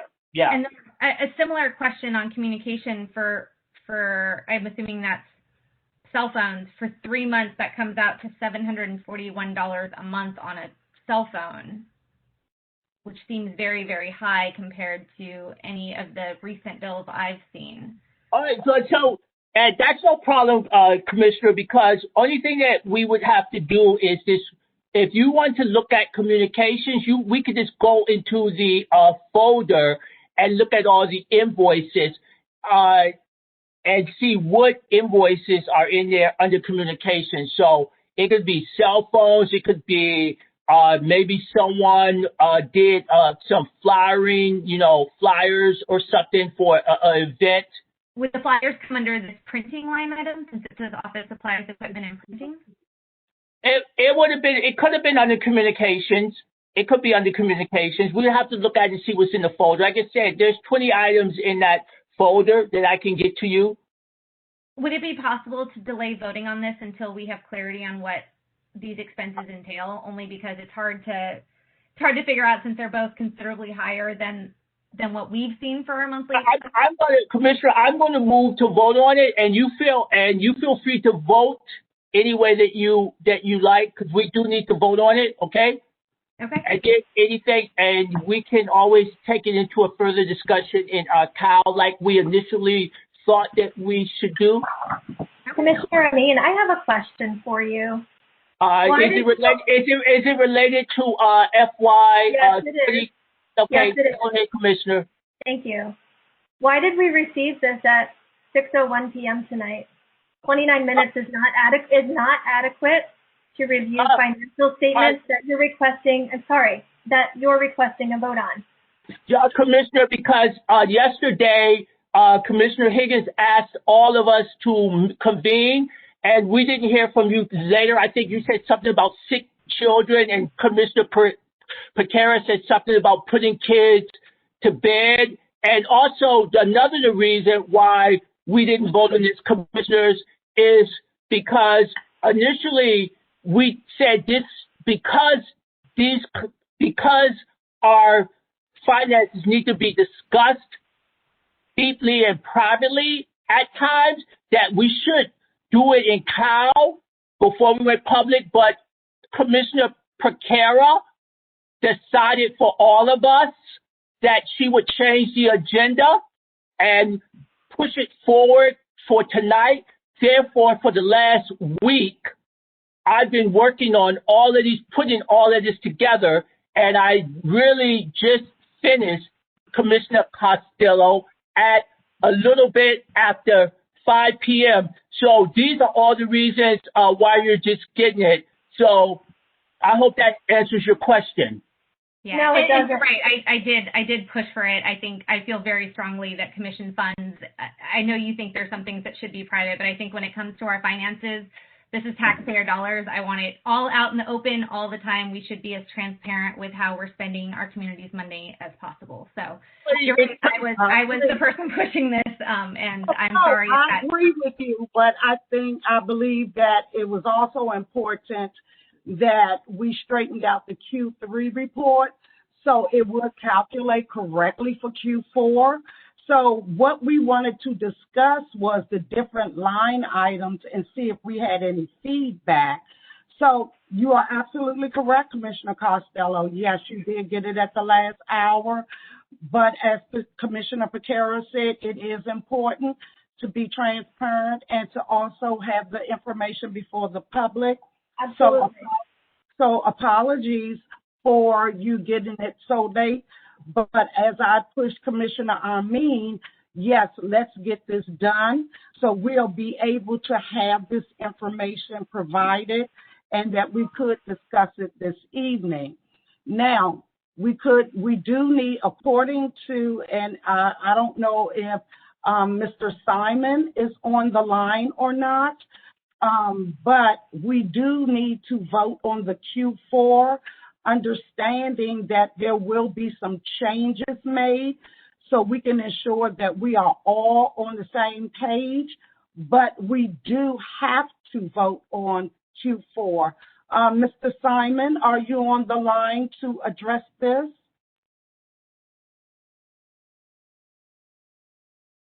Commissioner Parker, could you open up his line if he's on? Everyone has the ability to unmute. So if he is on, he should, I don't see his name on here.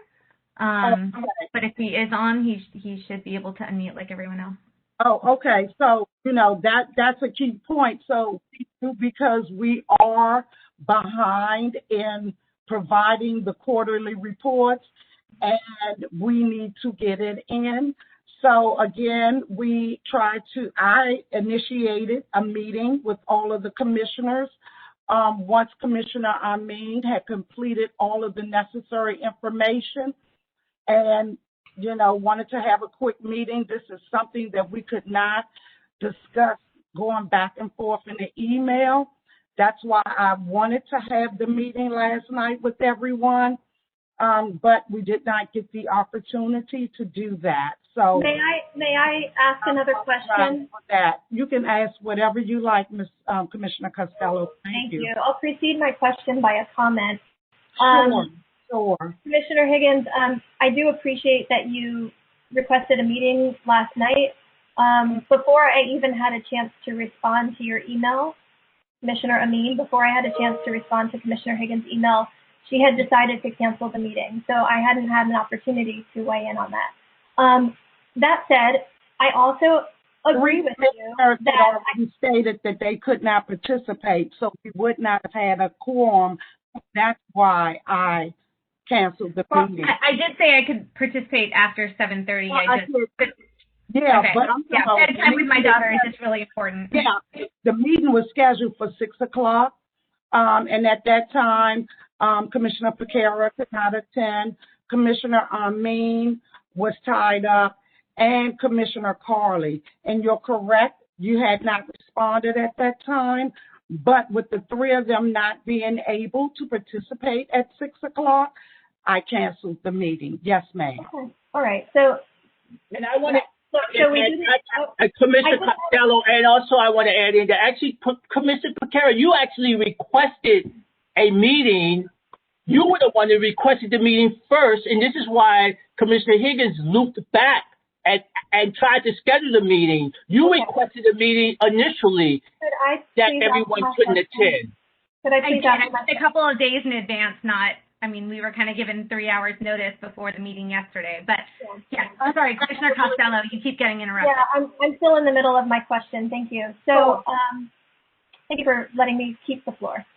Yes, ma'am. So, my question is, okay, obviously we have a lot to discuss. Frankly, I don't know that members of our community want to hear us hashing out details that we should already be squared away on. One. Yep. Two, I don't know why we would be voting on something that we plan on amending later after we discover errors. That makes zero sense to me. I understand you're in a crunch, and I'm sorry about that. I'd be happy to schedule a special meeting publicly. Yeah. Once we've had time to review everything. 3, my question regarding the direct office cost. Our rent is during Q4 was between $500 and $550 a month. Let's round up and say it was $550 per month. That brings us to a total of $1,650 for 3 months.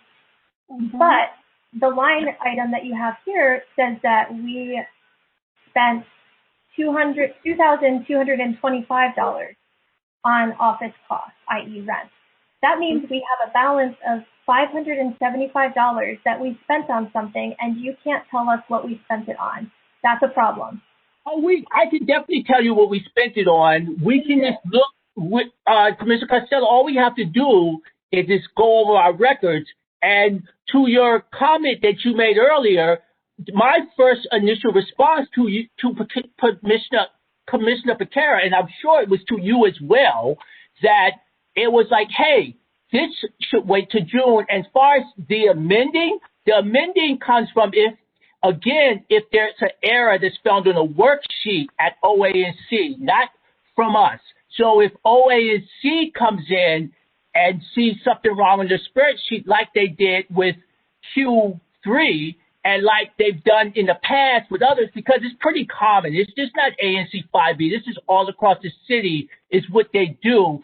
Then they come back and you go through what we just said. You have a revision that's done, Commissioner. So again, we said this should be discussed in private, in COW next week, but Commissioner Kara, and I'm sure you decided that you wanted to do it tonight. So therefore, I worked all week pulling together all of these documents to get them to you before this meeting. We called a special meeting that Commissioner Becerra asked for. She requested it, and then you nor Commissioner Becerra decided that you could attend. I didn't have a chance to respond before the meeting yesterday was canceled, 1. 2, 6:01 p.m. was the first time that I heard anything about Q3 and Q4 reports, let alone a budget. This is something that should be deliberated on and scrutinized a little bit more closely over a 5-minute period.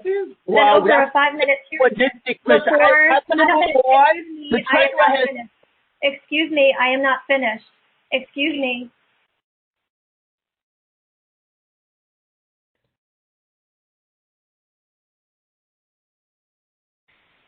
I can't hear you, Commissioner.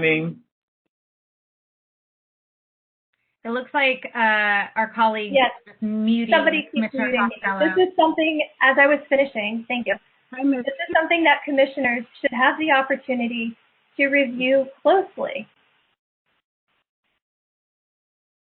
We can't hear you, Commissioner Higgins. We can't hear you. I'm sorry. Someone had muted me. I'm sorry.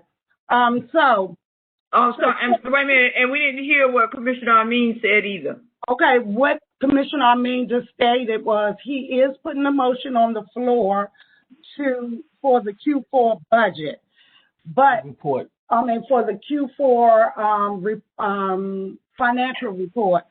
So at this time, and we can approve or disapprove, and so. If you would let me finish. And so therefore, we are still planning on having, and I think everyone received the documents that Commissioner Amin has presented.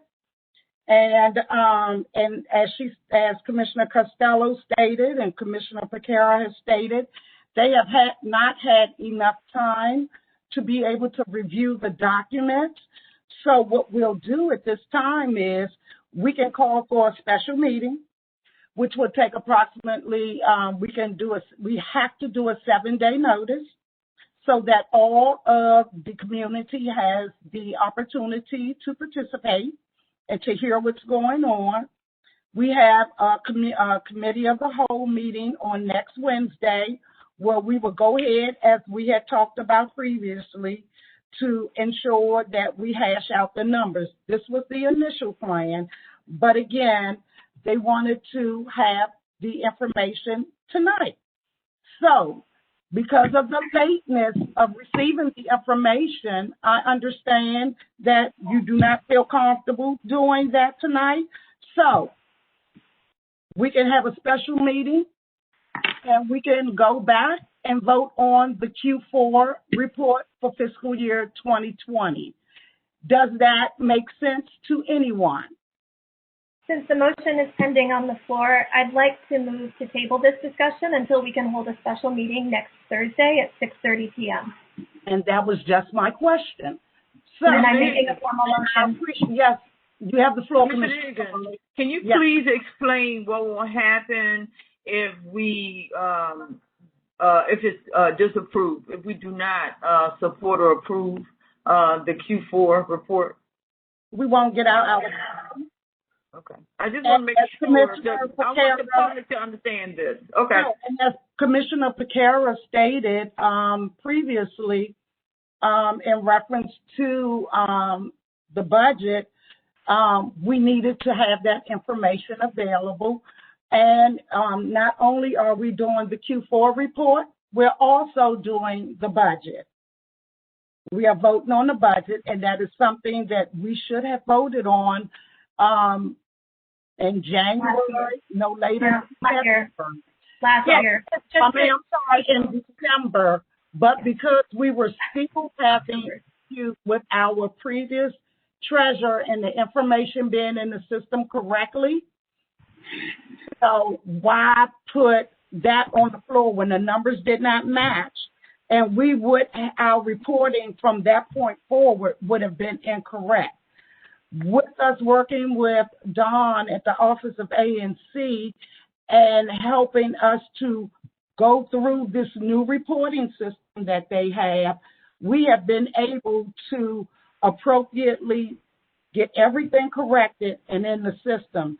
So now we're in a better posture to be able to have these reports completed and completed correctly. I appreciate that, and thank you both for this. If we don't have that Q4, we just won't get the allocation. Right. So the bigger picture here is not, I guess, not the money in terms of, but the bigger picture is to be correct in our reporting and being able to be accountable to the items that we have to put on that document.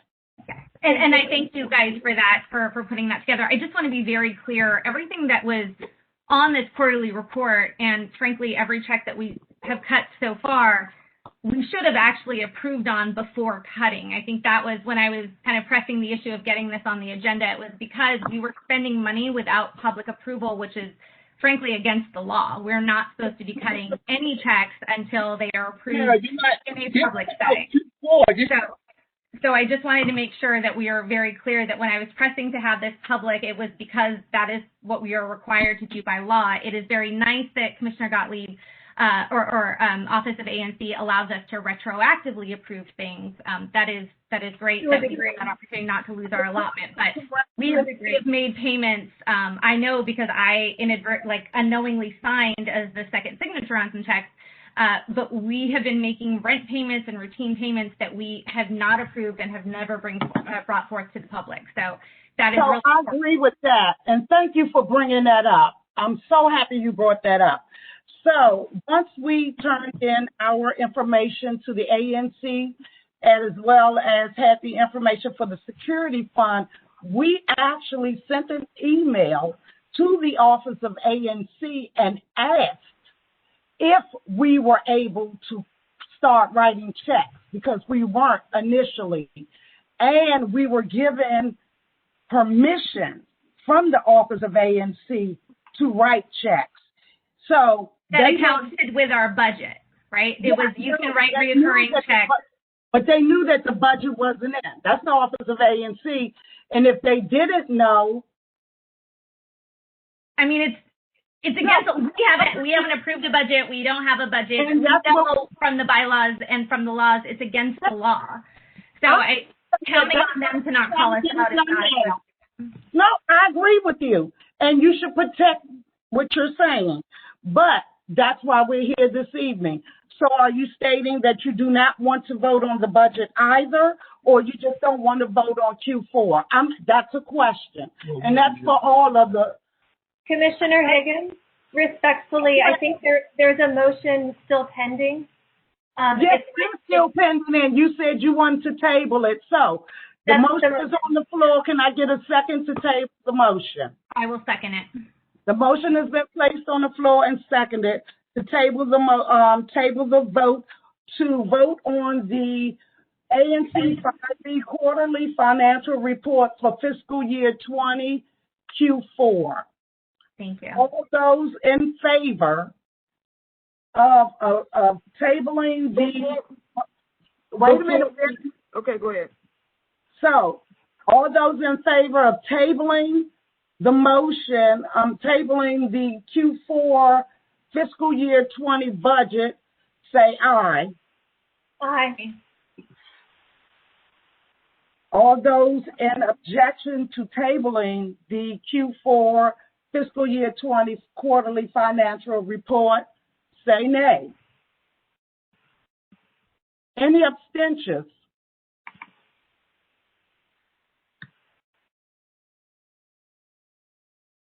Okay, so the motion has been placed on the floor and seconded with 2 ayes, 2 abstentions, and no nays. So the motion has been passed to table. Next. The budget. Thank you. The budget. Commissioners, you have seen a proposed budget that you got this evening as well. You do not have to vote on this budget. That is just a framework for us to start discussion next week in June as proposed, and from there we can open it up for public comment. And to your previous question, Commissioner Piquera, so your direct office costs would be rent, and I moved working with OANC and working with the chair. We moved the CIT contract into direct office costs, which is that $7,200 that you see on your budget. And so CIT is the $500 a month printer, correct? No, it's not. It's not, Commissioner, it's not $500 a month. I think you know that. I think that you know that we do not possess a $500 printer. Our contract states, and it's in our Q4 folder, that it's we pay $238 per month. And Commissioner, we usually pay 2 months at a time. Therefore, we pay $476. And you should know that because you actually were with me as the secretary and signed those checks. Okay, so you're right. I cited it 500 and misunderstood. Commissioner Treasurer has the floor. So if you let me finish, then we can, Chair will open it up for questions. Okay. So communications, we proposed and allotted $3,250. That would include cell phones, promotional activities in the community. And again, this is a proposed budget for the community and for the commissioners. We have, bank charges, roughly $100. We put $100 there for fees and bank charges that we may incur over the course of this year. And then $75 will be placed in our other category, which other is, as Commissioner Higgins stated previously, things like the ANC security fund that we must have. That's $25 insurance that we must secure. And that's also if a cost comes up that is more or less like petty cash, that we have that money there to take care of it immediately. And then there's in office supplies, there's $600. But Commissioner, there's no vote needed on this. This is something for you to, sit with and look over, and we can discuss it next week in Cal. And also we're going to open this up. The chair and I decided that we will open this up as well for the community, because transparency has always been key and always has been with ANC 5B. Commissioner, I have a quick question. Can you please repeat what the monthly expenses for the printer, because I don't believe I heard it. I can show you. Would you like for me to share the screen? I have the contract. Thank you. Sure. Actually, Commissioner Costello, I actually sent you that information when you asked me that last month. Don't you remember? I don't have it in front of me. Can you please tell me what the monthly expense is? Oh, I did. Just for the record, I did send it to you because you asked me that same question last month. I thank you for asking it. So we did the research and we put it up for you. So for the record, Commissioner Parker, please. For the benefit of our community, you have the ability to share the screen. Could you please let us know what the cost is? Thank you. Yeah, give me 1 second. No problem, Commissioner Higgins. I have the contract, but I want to show you actually the bill. If you give me 1 second, because I know this is important to you guys, for everyone to see. But we can, Lord Jesus, and all these emails. So I will help us out with this. The monthly cost of with our contract, and that's where you see CIT, that is $238 a month. We normally pay, do you see CIT on there? We normally pay 2 months at a time. So this is why with Commissioner Parker, our checks were $476. So this is why you probably were mistaken and thought we were writing $500 checks. And then we were we're paying 2 months at a time. So therefore, we're going to pay this year off at the rate that we're going. It should look like in July, and we will be finished with the year. But that doesn't matter because the allocation is figured out on the monthly. So $238 per month, Commissioner. And again, we can go over this in Kyle next week. We can have those documents in front of you because I did share that with you. So, but I'm happy to share it with you again since you don't remember. One last question on my end.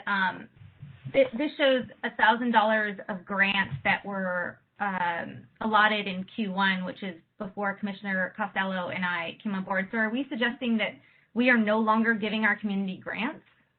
No, we had to reduce the amount of the grant and to $200 per commissioner, so we can ensure that it didn't have an effect on the other parts of our budget. So the grants are still there for us to work with our community and to be able to provide that if necessary. But we tried to ensure that we did not go over and that we had the money allocated. Okay, so that the Q1 doesn't mean that we have already paid that $1,000 out. No, that's just a proposed budget. Proposed budget, Commissioner. And sorry, yeah, I said since Q1 had already passed, I assumed that meant that we had already paid it. So hopefully there's some room for I'd prefer to not pay for a printer if it means we can give our community grants, or same thing with the cell phone. So I hope we can talk about this more, because I would hate that we're spending all of our money on office supplies. About all of this more when we met at the COW. So we can still do that. But again, because we wanted to have an approved budget, have a budget to submit, we had to work with the information that we had, the numbers that we had, and to ensure that we didn't go beyond what is being allocated to us from the District of Columbia. Commissioner Higgins. Thank you. Yes, ma'am. One comment on the Q1 report in reference to the, to the grants. Excuse me, I have a headache. This has been going on. For the grants, for the Q1, and you're saying that doesn't mean that we had paid that. If a grant was issued, then yes, it was paid. Yes, Q1, let's understand, Q1 for this year was October 1st through December 31st. Mm-hmm. Yes. Right. So if it was included in there, but the budget that we are sharing with all of you tonight is what is our proposed budget for this fiscal year. Okay. I just want to make that clear because someone was saying that, does that mean that it wasn't paid or it was paid? But if it was issued, then yes, it was paid. Yes. Thank you for that question, Commissioner Carley. That was a great question. Thank you for the clarity on that. And this is proposed. This is open for discussion next week, but it's also open for public discussion. We want to hear the community's feedback as to what they would like to see in terms of our giving and how we could best suit the community and what some of the desires of the community would be and how they would like us to allocate those dollars. So it doesn't necessarily, And we can definitely vote on whether or not we keep the printer. Our contract should be coming to an end. I would have to look at that exact date, but we can talk about that and review it together and, vote whether we keep our printer, because I know that several commissioners actually use it.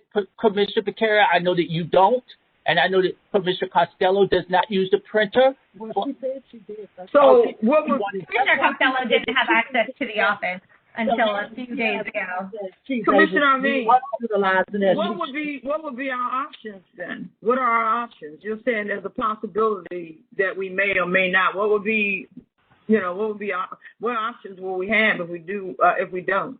If we get rid of the printer, then we would have to the library utilize. We would have to go back to using a printing source, and the commissioners would have to be reimbursed. And we actually spend more money, as you know, Commissioner Carley, when we do that. We actually spend We did, but I just wanted to make that clear. Also, that is really helpful. Also, on the point of clarity, I just want to make sure that any cost that we reimburse has to be for ANC 5B meetings and not SMD meetings. Like for the bylaws, we can approve like on a basis to say, yes, you can use the printer for your SMD work, but really all the funds for 5B should be supporting the full 5B community. So, yes, if we have to kind of look at coordinated printing costs to disseminate things through all the 5Bs, and that's different. But that's what we have committee of the whole for, Commissioner. Next week we can start the discussion just like council is working on their budget. It's time for us to work on our budget. I look forward to it, commissioners. Madam Chair? Yeah. I'm sorry, Commissioner, would you mind entertaining one more question? Sure. Entertain? Yes. Just so I'm clear, I think you said that for the printer, we tend to pay the equivalent of 2 months of our obligation at one time. So, in other words, in 1 month, we would spend $476 on the printer. Does that mean the next month we should be spending $0? Yeah. No, that doesn't mean that. Usually we are a month behind because we don't pay it on time. The checks have not been written on time, so therefore you have a double bill. So that's not what is being stated. We said that 9 times out of 10, most oftentimes when the bill is $400 and some dollars, it's because we're paying 2 months at a time, the current bill plus the past due bill. Right. And a lot of times that can happen. Remember, the commission is off. Like, we're getting ready to go on summer hiatus. So we're only obligated to meet 9 times a year. And then we And then afterwards, so that means July, August, and December, we don't convene. And therefore, it becomes a little more difficult for us to coordinate our schedules to meet, because as Commissioner Carley can tell you that it's just hard for us to get together now to sign checks and to do paperwork and coordinate meetings. So, and we see each other 3 times a month now, and we still have difficulty. And so when we're off, and then when that happens, you go back and forth, and you do run into late fees and stuff like that, or you do run into paying 2 months. Maybe you pay August and September together because August didn't go out because there wasn't a second person to sign the check. But one of the things that we've been very mindful of this year is getting things paid on time. I know that the chair and I have been mindful of that, and the secretary has been very mindful of that too. We've been very, very astute at getting everything in on time because, there's no reason why we should be accruing these late fees. So, and we've been very good not getting them this year. So we're not exempt from late fees? We are not exempt from late fees. We are not exempt for a lot of stuff. We're not exempt from late fees, not exempt from bank fees. And that's something that the ANCs need to go to council and Councilmember White about all of these fees. And one of the reasons we're not exempt because DC doesn't have a bank. We use a bank like everybody else, so we're not exempt. So my next question is there a plan in place to pay the bills over the summer while we're on break? Yes, the chair and I have put a plan in place to pay the bills, and we can discuss that in COW, Commissioner Carley. Yes, there's a plan in place, and and we're very happy what we put into place because we were starting to have problems. Commissioner Carley and I were starting to have problems coordinating our schedules, and so we decided that we would take this responsibility back to the chair and the treasurer because the chair and the treasurer, we were better at coordinating our schedules. We had more days where we were allowed to meet than what the secretary and I were finding that we had it. Right, Commissioner Carley? We were just really having problems getting together on that Friday that was supposed to be our meetup day. And I also want to state this. Once the commissioners were elected and brought on board and we voted for our executive officers, one of the things that I felt should be done is that the secretary and the treasurer would be the signers because I don't feel that the chairperson and the vice chair / treasurer should sign the checks together unless it's an emergency. And I just felt that we needed to separate the two.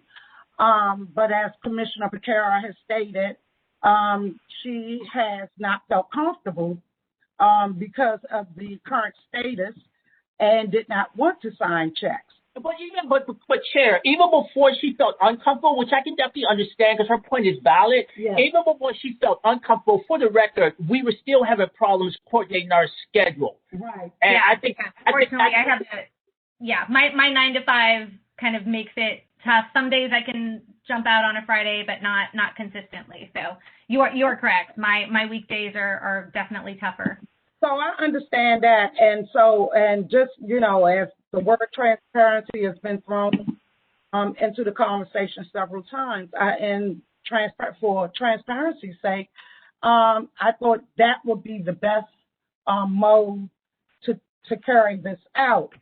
But because it's not working out for multiple reasons, then that's fine. Commissioner Amin and myself will move forward and sign the checks. Right.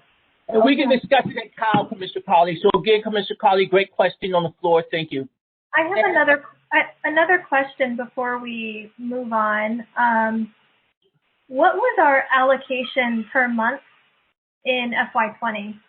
Our allocation this year for FY21 sorry, just for the community's benefit. So every ANC receives a quarterly allocation of funds from the district's government that helps us to pay our bills, provide community grants, serve our communities. And so for each quarter of FY21, we should have $3,285.94. I'll put that in the chat so you have it. My question is, what was our allocation for FY20? Well, it was $13,144. But again, per quarter? Per year. Yeah, that's the district allotment. 1 second, Commissioner. I have it in my notes right here. That's per year, yeah. What was 13,000 and what was the rest? It broke off. $144. $144 per year is what we receive. Okay. That's what our allotment is. But you also have to understand that we don't necessarily receive our allotments on a quarterly basis because if quarterly reports aren't turned in. No, please don't wave me off. Oh, no, I said that's fine. I'm not finished talking, though. That's fine. I was just asking about the quarterly cost. Can I finish my sentence? Of course, please. Thank you. So in terms of that, so we don't necessarily get the quarterly allotment if the quarterly reports have not been turned in. So therefore, we may, yes, this is our allotment, but it doesn't necessarily mean that we will get that full allotment. Just like right now, we haven't gotten our full allotment up to date because we don't have all of the reports in. And I want to say this. I said this to you privately, and I said this to us in private meetings, and this needs to be said public. The OANC, that's Mr. Gottlieb. I'm sure you guys know Gottlieb, right? So no one has been released their money as I know as of yet. Mr. Gottlieb has that. Mr. Simon has not done that. Now, Commissioner Costello, quarterly allotments, $3,285.94 should be our quarterly allotment. And Commissioner, I can give this to you in Cal next week, right? But to the chair's point, our last release was a triple allotment, and Commissioner Carley knows this. It was a triple allotment. That means that we got the FY20 Q2, Q3, and Q4. No, that's not right. No, that's not right. I'm looking at my notes. I'm sorry, my notes are a little skewed. But I do know our last allotment was a triple payment. So this is why when you looked at our account, and Commissioner Carley, remember you said this in the last meeting, why do we have such a surplus in that account? And then I had to go back and I had to talk to the OANC, and it was like, yes, it was a triple allotment, which is pretty standard. And we don't release the money. All we do is turn in the reports and wait to see whether they get approved. Mm-hmm. Okay, so I was asking about the quarterly allocation for FY20.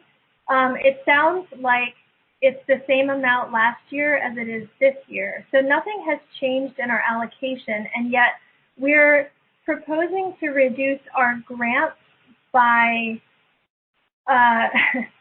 let's see, $1,500. $300 per person. Yeah. Right, which is $1,500. So we're saying to the community, nothing has changed in the amount of money we're receiving from the city. We're receiving the same amount this year as last year, but we're taking away $1,500 from the community. Why? What are we spending that money on? What are we spend that money on? The way you word things, we are not taking anything away from the community, but that's a wonderful phrase that you could utilize. But if you, and I'm sure both of you can verify this with Mr. Simon, with this report that we have done, the way it is set up, when you put the information in, the corrected information in, it calculates differently. So the way it stands with the way it's calculated, we had to bring over the corrected information that was incorrect and correct that. So when you look at, if you have the thing up on, if you have the budget on your screen, you'll see something highlighted, and it shows those items that had to be moved over. And at the bottom of it, it explains that the budget includes the expenses from previous quarters. These amounts should be subtracted from the current budget figures in Category 2, Category 3, Category 4, Category 5, and Category 9. So we cannot spend what we don't see on our spreadsheet. So again, we can go into further discussion about this, but won't you bring the information up? And that's what triggered the lower amounts for the grants. Now, we can take wait a minute, I'm not finished. So we can take that money from another area if you want to take it from communication, if you want. And so the community will be able to get the funds. But this is the way, after working through these spreadsheets, this has come about. So I would ask that we do, as you wanted to table the conversation, to table it, because the time is currently 8:55, and we can all meet at the COW, and we can really go into this, and we can have a special meeting, and everyone will have more clarity. They will have all of the necessary documentation that they would have gone through, and we can talk to the public intelligently about the information everyone has seen, and then we can make the decision at that time. So, okay. So just to clarify? No, wait a minute. Actually, we have clarified, and again, we're going to move on because we're beating this dead horse. No, I do have a question. Wait a minute, Commissioner Costello. You have a bad habit of interrupting people when they're talking because you really want to get out what it is that you're trying to say, and I understand that. But if you would allow me to control the next portion of this meeting so we can move on our agenda. But I think that everyone has raised some fantastic points. I agree with tabling it, but we do need to move on.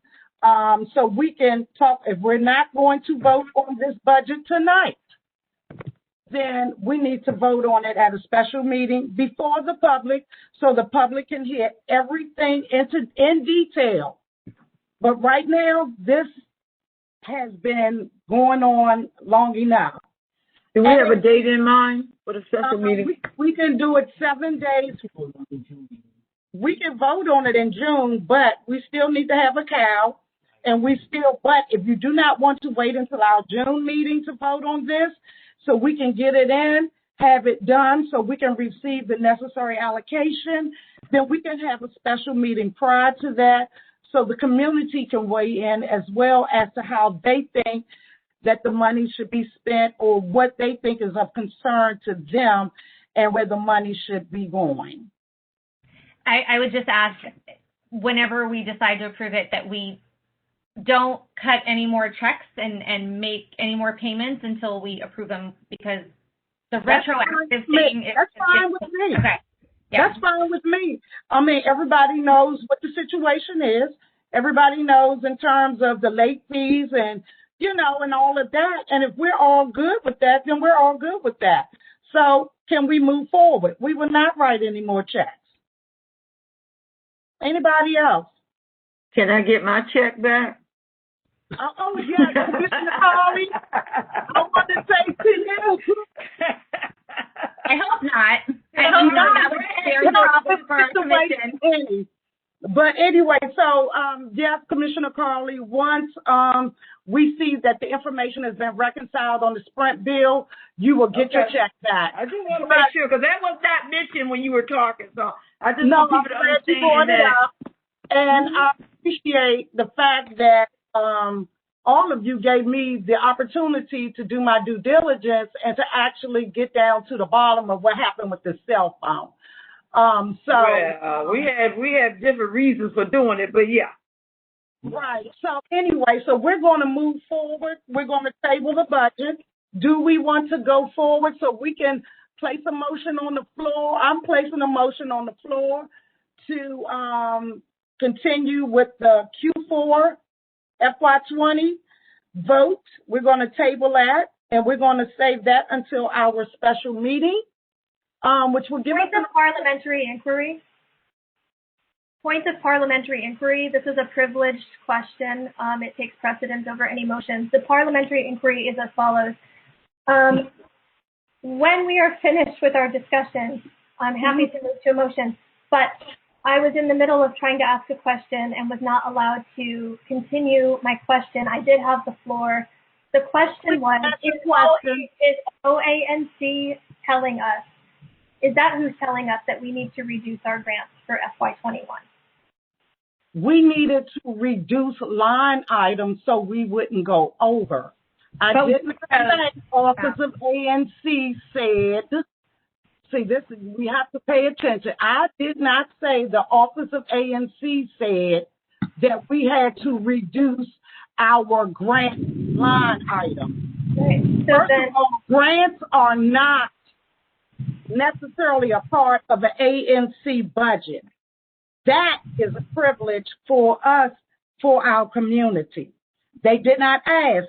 So that is an area in which we reduce so we can continue to give money to our community, but also not have it affect the bills that we pay on a monthly basis until everything is rectified and in the proper order. And when we say we mean who? ANC 5B. Okay, so Commissioner Higgins, Commissioner Amin. ANC 5B. I'm sorry, but I did not draft this budget. I'm trying to find out whose recommendation it was to reduce our community grants. While also keeping our cell phone bills. I mean, Commissioner Carley is getting a brand new iPhone 12, but we are allotting $200. First of all, once again, because you keep bringing that up, and I think I made this, no, because they keep on talking about the same thing. I made it very clear that I did not select a phone for that amount. And that was exactly what the lady said when I spoke with her on the phone, which is why she sent the information to Commissioner Higgins to say that phone was sent in error, and I would receive a free phone as a result of that error. So I don't know why. But just to be clear, you did buy the phone online. I have the receipt and the contract you signed online that said you were buying a Samsung. So it wasn't like you had an agent that misdirected you. You actually selected this, added to cart, and checkout. I'm not going to go back through this. And we do have the check, as stated by commissioners in our meeting, that either she gave us a check for the phone, we turned the phone back in and tried to sell it, or one. We don't have to sell it. They said they're going to take the phone back without a problem. Excuse me. No, I'm just saying what the suggestions were when Commissioner Patera, Commissioner Costello, Commissioner Amin, and myself had a discussion. So those were the options given. So again, the error was not on Commissioner Carley. The error was on Sprint, and it is in writing.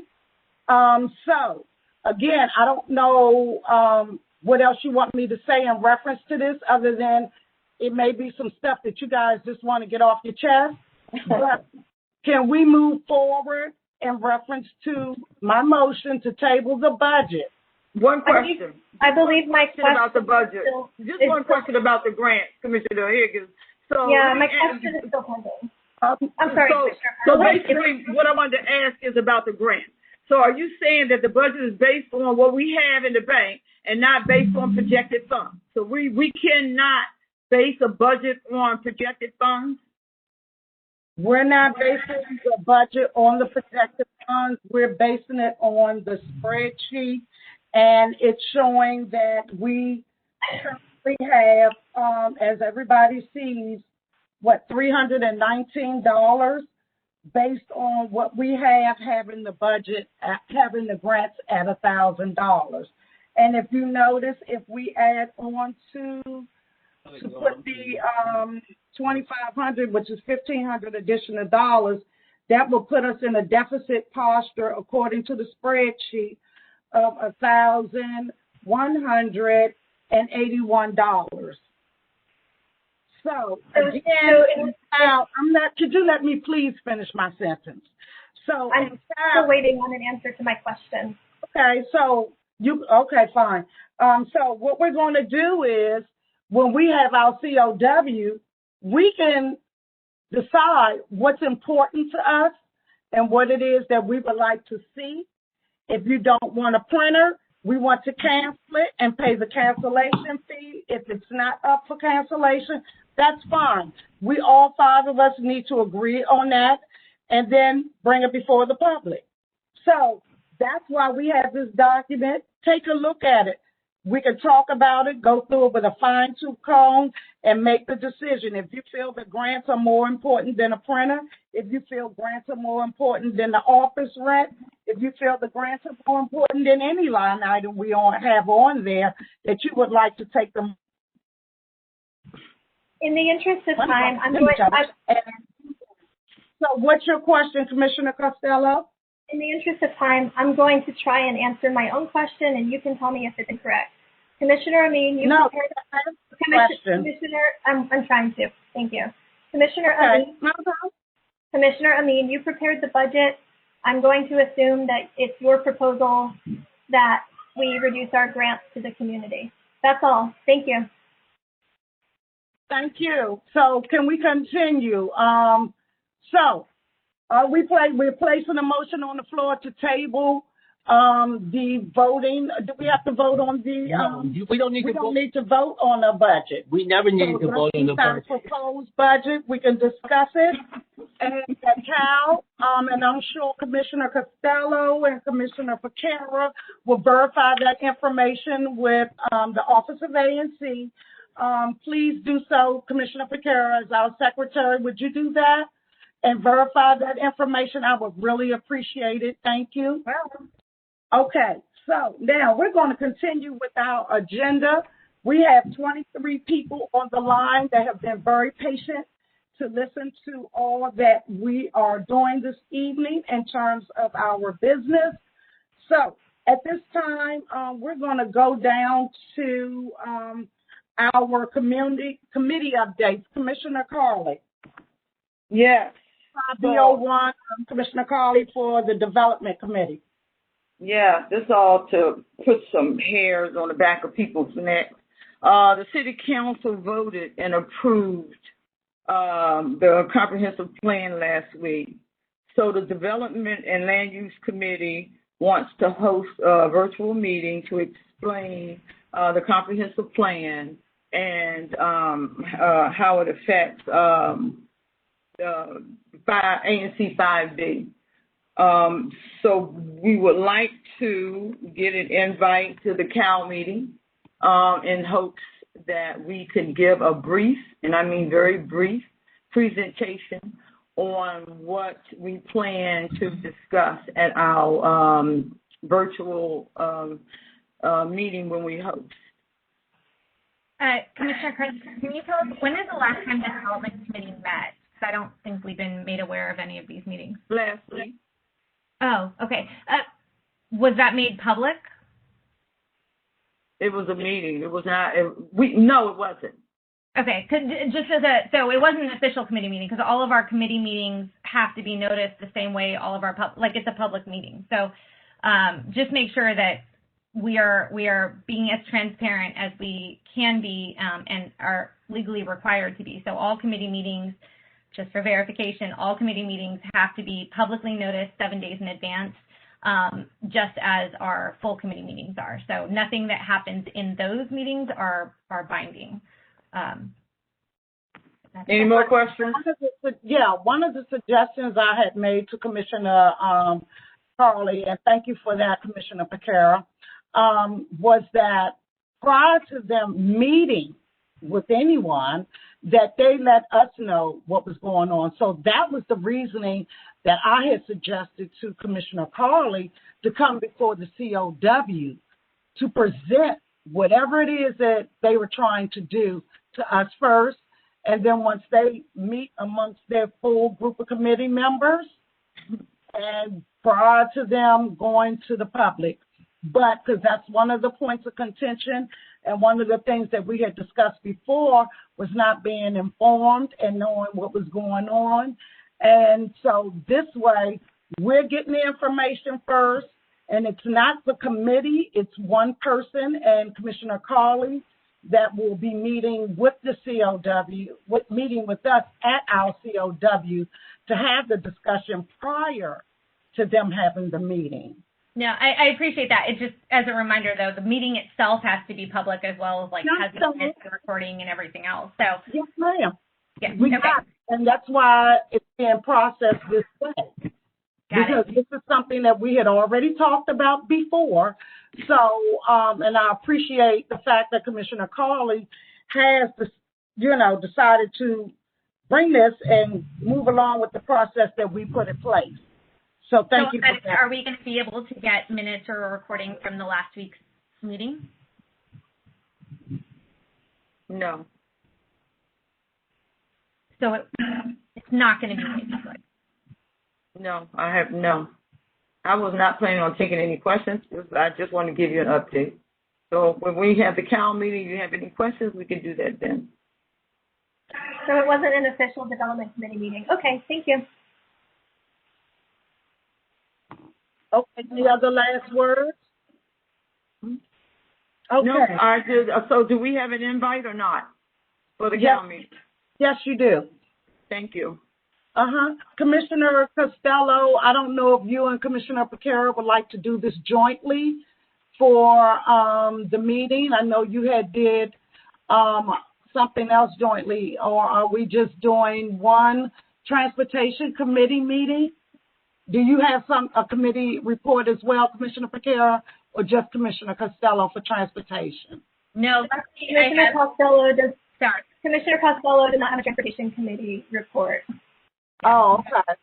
No, luckily I've been able to rely on Commissioner Costello's expertise to help out with my SMD's transportation needs. She is my expert, and I've been very, very fortunate to be able to consult with her on that. Fantastic. Thank you so much. You see, Commissioner Parker just jumps in. She's right there to assist all of us in any capacity that she can.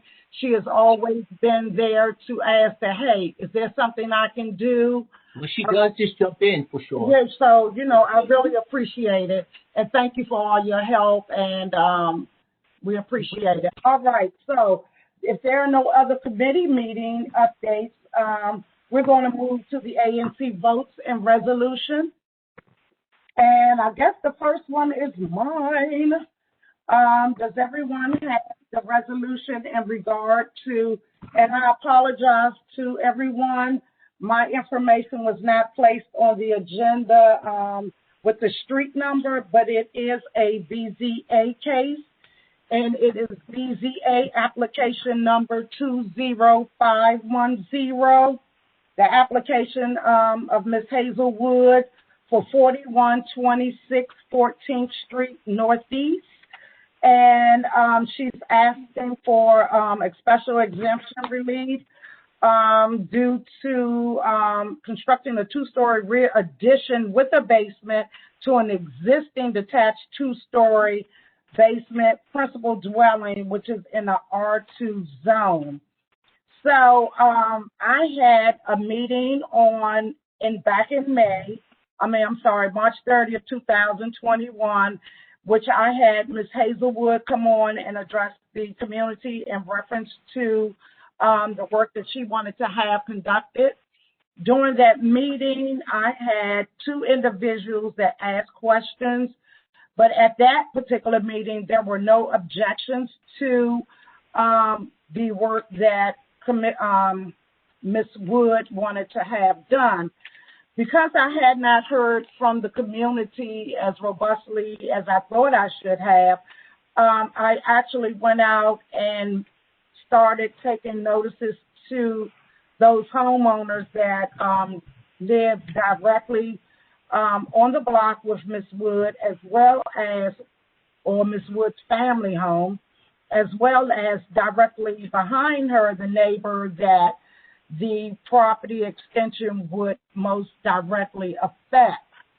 So interestingly enough, I had 3 objections to the project, and the rest were approvals for the project.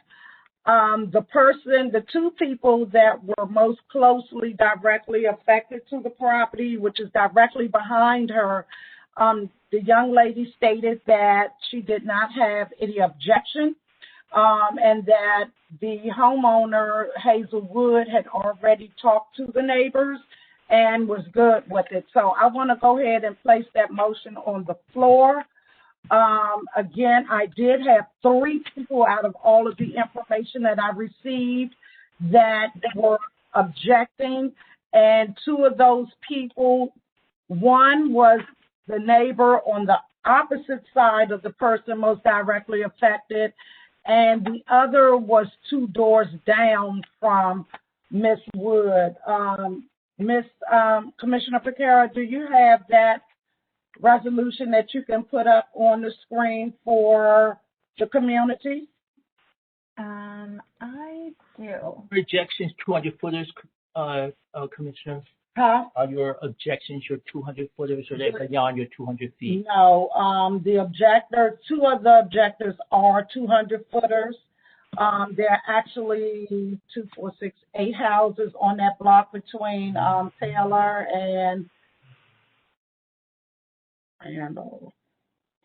it's a short street, but it's approximately eight houses there, and then on Taylor Street itself. Thank you so much. Could you slide the window down for me, please?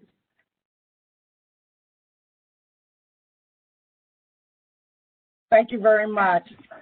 So again, the resolution reads as such: whereas an applicant within the boundaries of ANC Single Member District ANC 502 is seeking relief for a project or use that is not provided as a matter of right for the zoning district.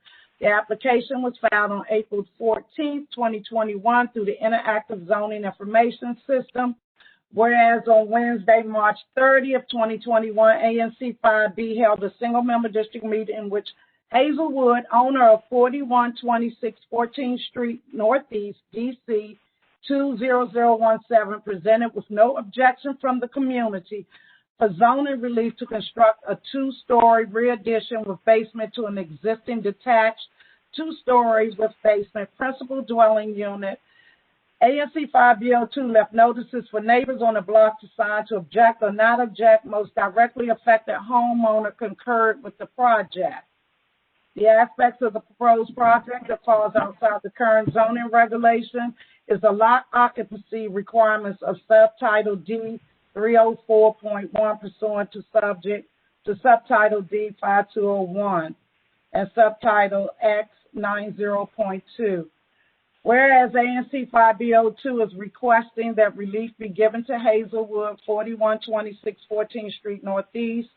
This resolution, and of course we have not voted on it, so I have placed my motion on the floor to approve the application for Hazelwood, application number 20510.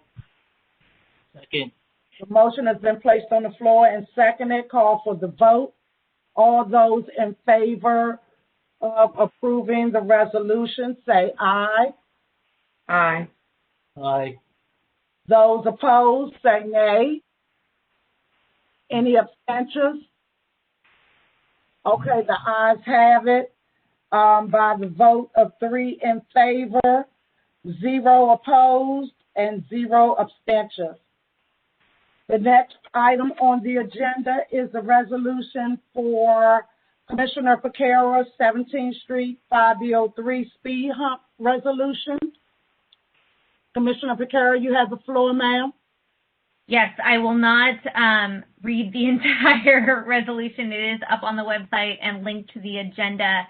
But the quick and dirty is that I've had a lot of my constituents reach out, frankly, sharing photographs, and in a 2-week period, there were 3 accidents on this stretch. they actually sent an email initially asking for speed bumps, and then just so happened there were 3 accidents that proved their point very, very staunchly. So I think this is a super easy one that we should be able to do, but we would like some speed bumps, and speed bumps are just basic, but any other traffic calming measures that DDOT can implement to slow down the traffic. It's turned into kind of a drag racing strip. So to ensure that the families and residents and everybody along 17th Street is safe, I would like to propose a resolution that we install speed humps in this area. Unfortunately, it ends at the end of 5B03. I know there's some other constituents that had concerns beyond that, but this is really focused on Rhode Island Avenue to Monroe Street. So yeah, I put the motion on the floor. If anyone has any questions, I just don't want to read all of it for everybody unless someone specifically requests the motion. All right, call for the vote. The motion has been placed on the floor and seconded. All those in favor of the 17th Street speed hump resolution for 5B03, say aye. Aye. Aye. Those opposed, say nay. Any abstentions? All right, the ayes have it. We have 4 ayes, no nays, and no abstentions. So moved. We have the next resolution for the proposed traffic changes to the 4200 block through the 4300 block of 10th Street Northeast. Yep. So that's me. I am pulling it up. Sorry, one second.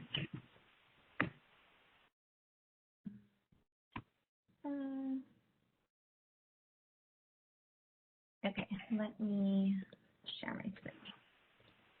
I'll give the background while you're pulling that up. So residents on the 4200 and 4300 blocks of 10th Street Northeast have been concerned about vehicles traveling through the alleys behind their homes. Usually there's a lot of alley traffic, and some of it is very fast. They asked DDOT to look into a couple of options to reroute the traffic or to slow it down, and the solution that DDOT came up with was to convert those 2 blocks on 10th Street from a one-way to a 2-way designation. In order to do that, parking on the east side of the street would have had to be removed. So I held a meeting with my residents from 5B05, and the commissioner on the opposite side of the street, who represents 5A03, held a similar meeting with her constituents, and the consensus was the same from residents on both sides of 10th Street and the surrounding neighborhood. They did not want the 2-way conversion to move forward. They did not want parking to be removed. And so what we're doing now is we're asking DDOT to consider several other traffic calming measures. There are quite a few. Commissioner Piquera, if you wouldn't mind scrolling down, I'll just briefly summarize some of them. I'm not going to read all of them. But these are all proposals that I shared with my constituents and received a lot of positive feedback on. And residents from 5A03 also supported these ideas. So we're going to ask DDOT to try and install speed bumps in the alleys to slow traffic down. We are going to also request speed humps on some of the neighboring streets and on 10th Street. We are going to request some kind of creative traffic calming measures through the use of flex posts, both on 10th Street and on Taylor. Hopefully that will help deter vehicles from traveling the wrong way down 10th Street and also using the alleys coming up from Taylor Street. Can you scroll down? Thank you. So there are a couple of other ideas for Taylor Street. Requesting a left turn only lane so we can separate through traffic from turning vehicles. Hopefully that will help.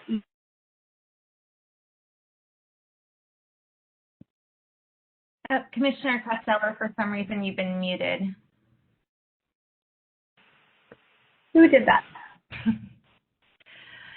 I don't know, but you are unmuted now. Where did we leave off, Commissioner Piquera? Right after I scrolled down. Okay. So there are a couple of other traffic calming proposals for Taylor Street, including creating a left turn only lane to help separate turning traffic from through traffic. The hope is to ease some of the congestion on Taylor Street and to discourage aggressive driving when drivers try to speed around turning cars. And then lastly, we're requesting speed cameras on Taylor Street so that hopefully we can slow drivers down there. So that's the resolution. Again, everyone in 5B05 seems very, not everyone, almost everybody from 5B05 seems very supportive of this. And so I place the motion to approve this resolution on the floor. I second it.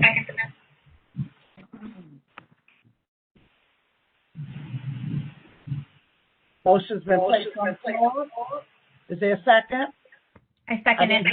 Okay, motion's been placed on the floor and seconded. All those in favor of the resolution for proposed traffic calming, 4200 traffic changes, 4200 to the 4300 blocks of 10th Street, say aye. Aye. Aye. Aye. And any nays? Any abstentions? The ayes have it. 4 ayes, 0 nays, and 0 abstentions. I'm sorry, 3. I'm sorry, there was 3 ayes, 0 nays, and 0 abstentions. Thank you so much. All right, so we will move on to our single member district reports by DO1. We have a couple more resolutions. I'm not sure if Commissioner Amin still has a resolution for his BZA case, but we do have another resolution that Commissioner Costello and I have brought forth. Yeah, absolutely. I see that my guests have been patiently waiting. So if they're still open to it, I want to give this time to them for them to give their presentation to the full commission. Marty and Matt on the line. Half of the commission has seen your presentation, as you know, and so you have another half. We're not going to vote on this tonight, gentlemen. We will have a special meeting. I've already spoken with the chair about this. We will conduct a special meeting just for your vote, and we will have our decision, the ANC decision, when we move by the time we go to your hearing, the BZA hearing on the 16th. But Marty and Matt, take it away. This is your opportunity to show the full community your proposal. Thank you, Commissioners. This is 1002 Rhode Island Avenue, and our request is BZA approval for an RA1 development. All new residential development other than single families in the RA1 zone requires BZA approval. There's actually two. There it is. Yeah, I just wanted to make sure you could share, Marty. Yeah. Okay, thank you. And there's actually, there's a second area of relief. A special exception is required in order to voluntarily provide inclusionary zoning with a project that doesn't have the mandatory requirement, because this will be an 8-unit apartment building or condo building. What's the location? 1002 Rhode Island Avenue Northeast. Okay. And I'll turn it over to Mr. Lee, the architect. Good evening, everyone. My name is Matt Lee. I'm the architect for the project. Like Marty already said, this is at the corner of Rhode Island Ave and 10th Street. Here's the existing home here in the blue. Replacing this home with this 8-unit condo building. The view here is seen from Rhode Island. You'd still enter off Rhode Island, and there's a side entry here to the project. This is an image of the rear and an aerial view, including the roof deck with some green roof on both sides.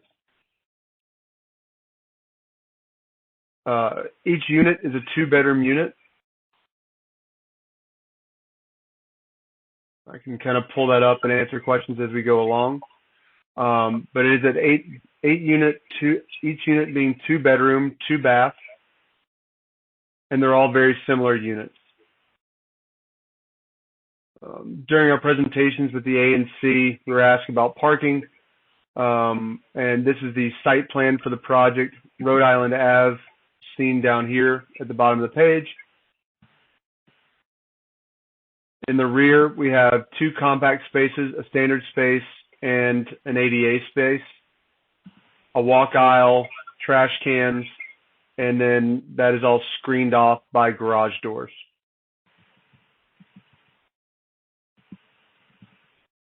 I'd be glad to take questions and things as everyone would like to present. What's the square footage of the 2 bedrooms and 2 baths? The total.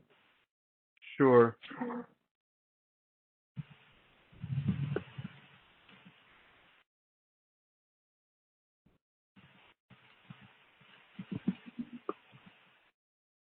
I'm pulling up. I'm sorry.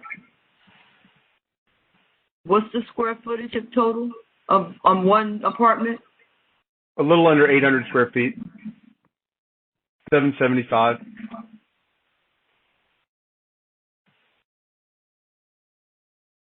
How many IV units are you We're planning? providing 1 IZ unit currently. And how many bedrooms? 2 bedrooms. Great.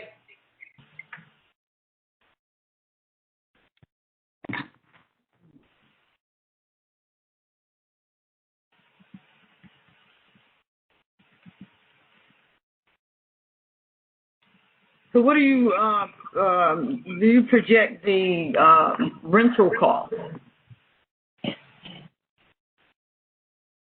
I don't have that answer. Is the client on?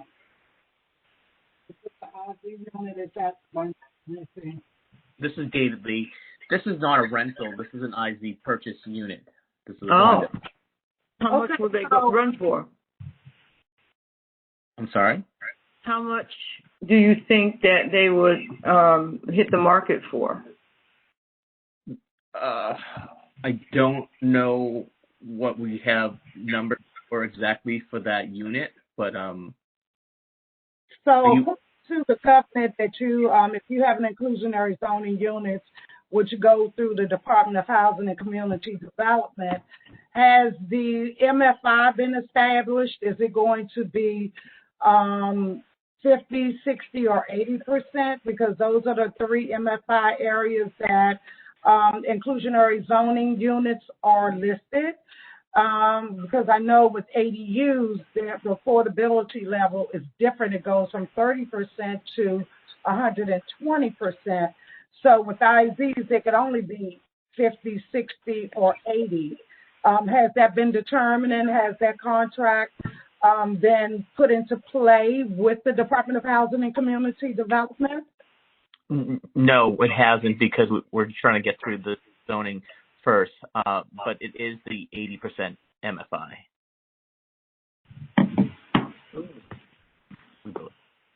David, David, as you know, that is the highest. So I think that as we continue to talk about, as we move more and more towards your hearing date, I know that the community had a couple of suggestions, and I know that I don't know whether David and Marty met, whether you want to go into that tonight, because I think we still have another opportunity to meet. You know, the concerns came in that we recorded was parking and the community benefit to encourage people not to be drivers, since it's across the street from the metro trash pickup and loading. And then there was some aesthetic stuff about the front, how the front of the building would appear to the street to blend in, hiding the HVAC unit on the roof. And I think and I don't have my notes in front of me, but the other Can I just answer one at a time? So the HVAC is hidden because it's screened off, or there is a 4-foot fence. You will never be able to see that. That's one. Marty and I have discussed providing maybe a bike share because of the neighbor. We just felt like it would help it. But again, we talked about it being maybe 2 blocks away from the train station. And as Matt has alluded to, that we are providing 2 extra spaces more than required for this lot itself already. I think there was the front of the building. I think it was Dan that said, could we just make sure we don't put brick in or make it a cement ugly looking thing? And we said yes, we don't put ugly buildings up. So yes, all of those have been addressed that you just brought up to the last meeting. Thanks, David. We will take all that into consideration. Yeah, because those were the primary concerns that we received, and they have met with the community. This is their 3rd meeting with our community, and I've had 2 tabling sessions at the market with their plans. And the other thing that we talked about, Matt, was the driveway in the back. I think someone wanted to know about your parking spaces. Were you using a permeable, pavement back there? Did you have any updates on that, or exactly what is that back there? Matt, do you know the answer to that one? I believe I don't have to. I believe we're putting cement back there. Pull that up real quick, Dave. I'm sorry? I'm going to pull it up real quick. Yeah. Because we went back and forth on whether we needed it for the GAR requirements. Yeah. Since we have the roof, we have a large lawn in the back and planters on the roof.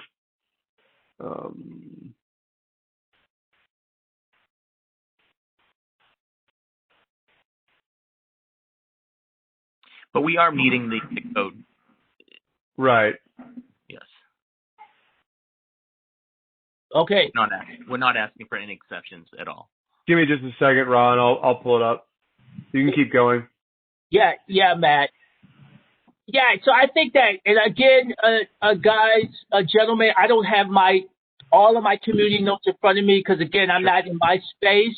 But those are the things that has come up since our 2-3 meetings that we've had so far. And I'm open to meet with us again, and you're open to attend our special vote meeting if you would like, because we're not going to vote on this tonight. Mm-hmm.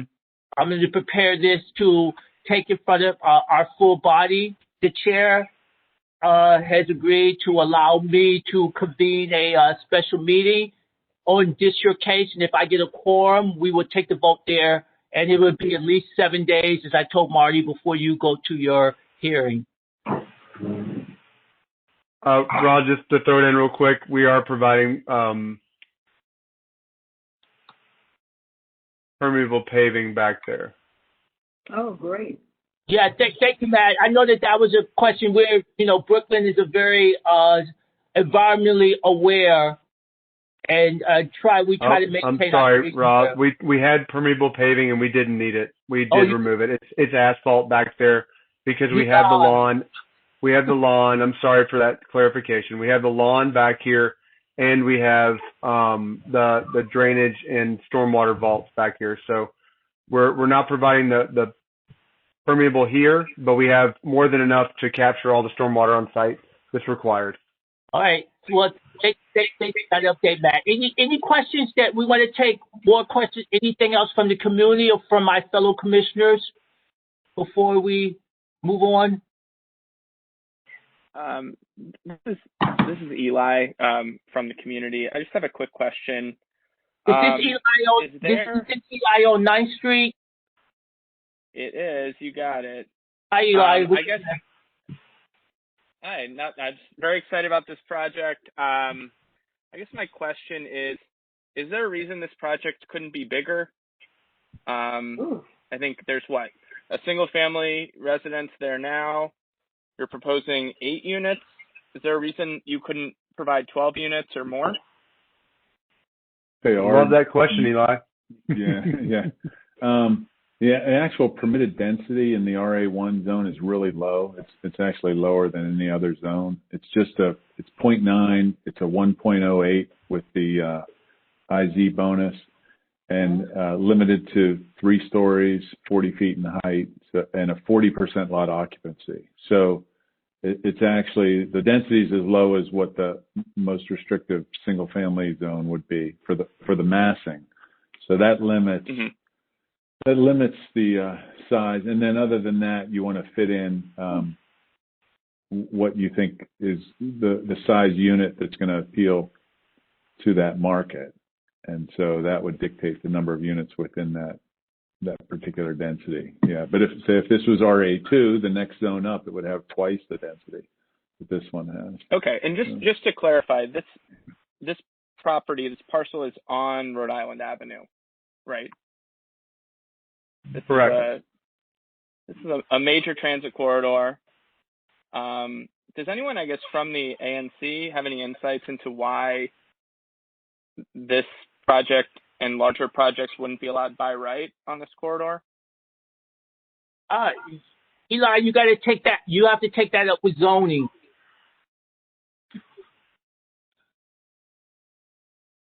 I think that's a question. We don't make that. The ANC doesn't make that decision. Zoning decides, makes those decisions. And, and the other part, Eli, is that it should be noted that you are a resident there, but you're not a 200-footer there. So I always like to make that clear to the community, because whenever people put their comments in, it's people that live 200 feet of a project and people that do not live 200 feet on a project usually weigh in slightly differently about the density of a project. So, and I did log your comment in exactly the way that you sent it to me the last time, Eli. More density on Rhode Island Avenue. Yes. Thank you. Thank you. Commissioner, I think his question is, why would the ANC be opposed to this, not zoning? I think that was what Eli asked. Is that correct? Well, David, did anybody say that they were opposed or supported at this point? This is your presentation. This is what we're going to discuss. Okay. Fair enough. Yeah, no, just for clarification, I was not saying that anyone on the ANC opposed it, just that it seems like we maybe shouldn't even be having this conversation because the zoning should be more generous along a transit corridor like Rhode Island Avenue. Thank you. Got it.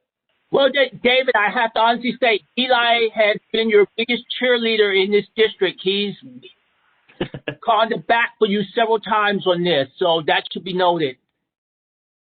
I appreciate that. I didn't even know. Yeah. We'll give you a good price, Eli. Hey, if I don't see any more questions from the community. There's a question in the chat.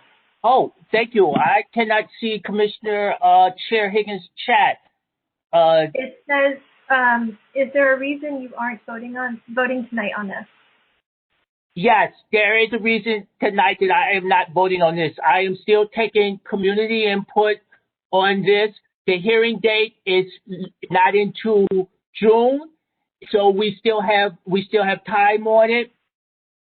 So those are the reasons that we're not voting on it tonight.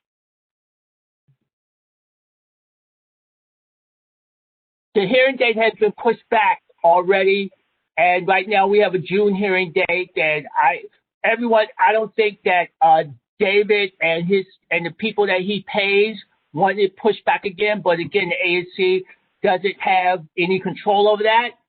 But right now, our responsibility is to have this into to BNZA before the 16th, and if we have comments, a week before that, as you know, Commissioner Costello, that and the community members have been advised if they want to go to hearing, they're prepping to go to hearing. So we also have a responsibility as the ANC to help those people that want to be in on the hearing, whether they support or oppose the project. So again, there's a lot with projects like this, and the community is weighing in. And again, we like to give everybody, I know I like to give everybody over here an opportunity to weigh in. Yeah, the question wasn't mine, just to be clear. It was from a resident, Commissioner. Right. Yeah. And there's a subsequent question from another resident saying after multiple community meetings and tabling, which I assume is a carry on why are we still not voting on this? I think I've already answered that question, Commissioner Becerra. Just reading the chat. All right. All right. Anything else? Our hearing is on June 16th, so it is before your next full meeting. Yeah, that's right, because our next meeting is later in June. Is that right? It is. June 23rd? 23rd, yes. Yep. Yeah, Marty, we're calling a special meeting for your vote. Okay. So yeah. Okay. Do we have a date for that yet? No, I will talk to Anna with your date, okay? Sounds good. Great. Joe? Yes, I'm done. All right. Well, with that then, for everyone that has stayed on 3+ hours on this community meeting, really appreciate you.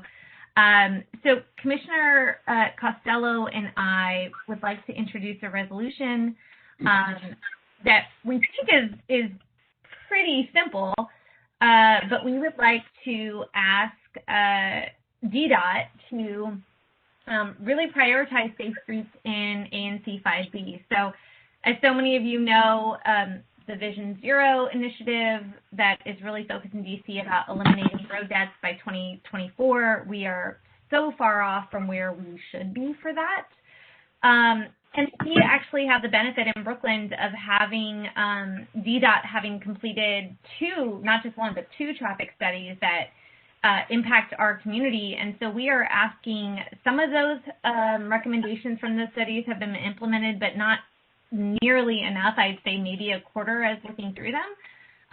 So rather than asking for a new traffic study, since there's already one that was been done, we're really calling on DDOT to implement the recommendations that they've already outlined that would make Brooklyn a safer community, as well as prioritizing establishment of the ANC Transportation Safety Liaison within each ANC, including ours. Kelley is an amazing liaison for us, and hopefully she will be the person assigned to it, but we're hoping that we can also just proactively have DDOT convene those meetings so that we're not having meetings when something horrible happens, but we're able to be proactive and to have those conversations before there are any injuries or loss of life. Commissioner Costello, anything to add to that? Sorry, I kind of jumped right in. No, I'll actually say that traffic safety actually seems to be one of the biggest concerns that I've heard from constituents on, and I'm sure that's true for many of you as well. So anything that we can do to encourage DDOT to implement its own recommendations, I think would be advantageous to our community and our neighborhoods. So I appreciate your consideration of this resolution. Yeah. There's more to do, but we'll start with what they've already called out is impactful and important. So I want to place this motion on the floor for consideration. Commissioner, a motion has been placed on the floor for the resolution. Composed by Commissioner Becerra and Commissioner Costello. Can we get a second? Seconded. The motion has been placed on the floor and seconded. Call for the vote. All those in favor say aye. Aye. Aye. I'd actually like a roll call vote, if I might. Sure. I'll do the roll call. So, again, the motion has been placed on the floor and it has been seconded by Commissioner Costello. Roll call vote. ANC 5B01.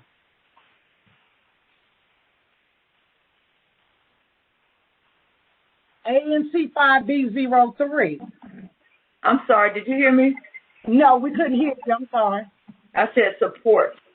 Okay. ANC 5B03. Support. ANC 5B04. Support. ANC 5B05. Aye. Okay. Commissioner Higgins, how should I record the vote? Sorry.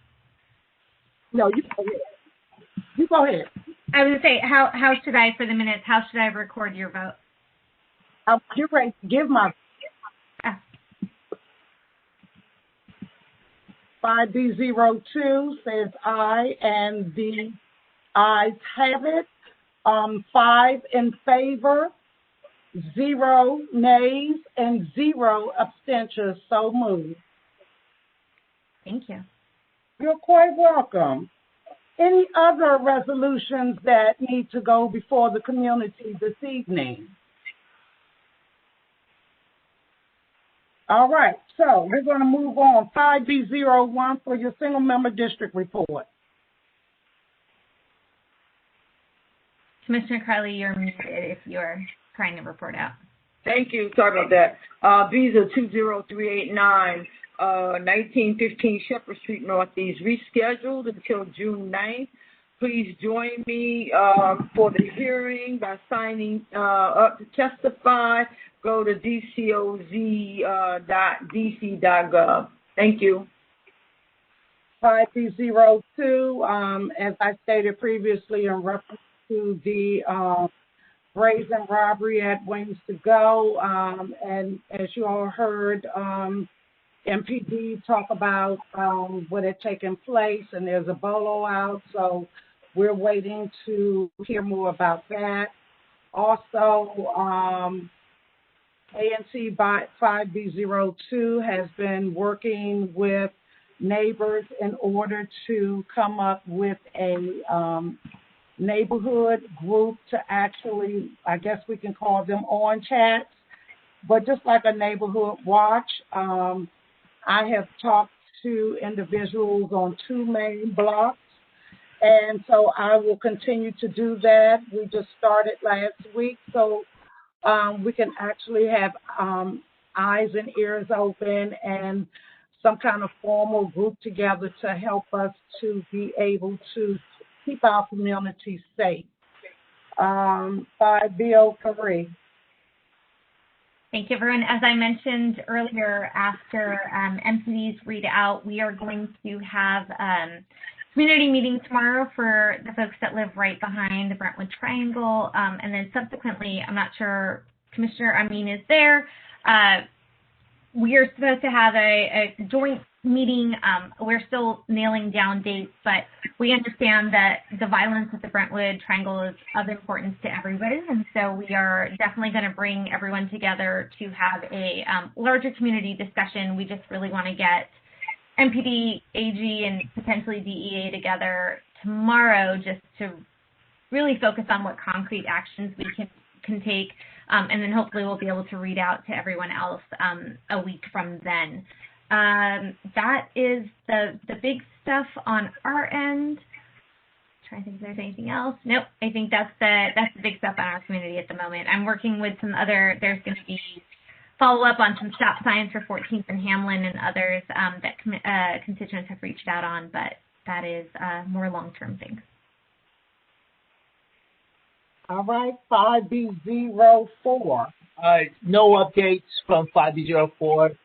Being mindful of the time, anything from 5B04 will be come out through my web to my email list, and everyone feel free to reach out to me with any questions or concerns as it relates to ANC 5B04. All right, 5B05.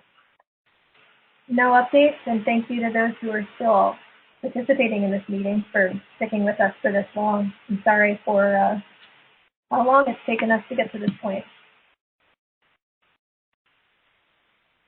All right. Is that it for our community updates? Let's hear from the community.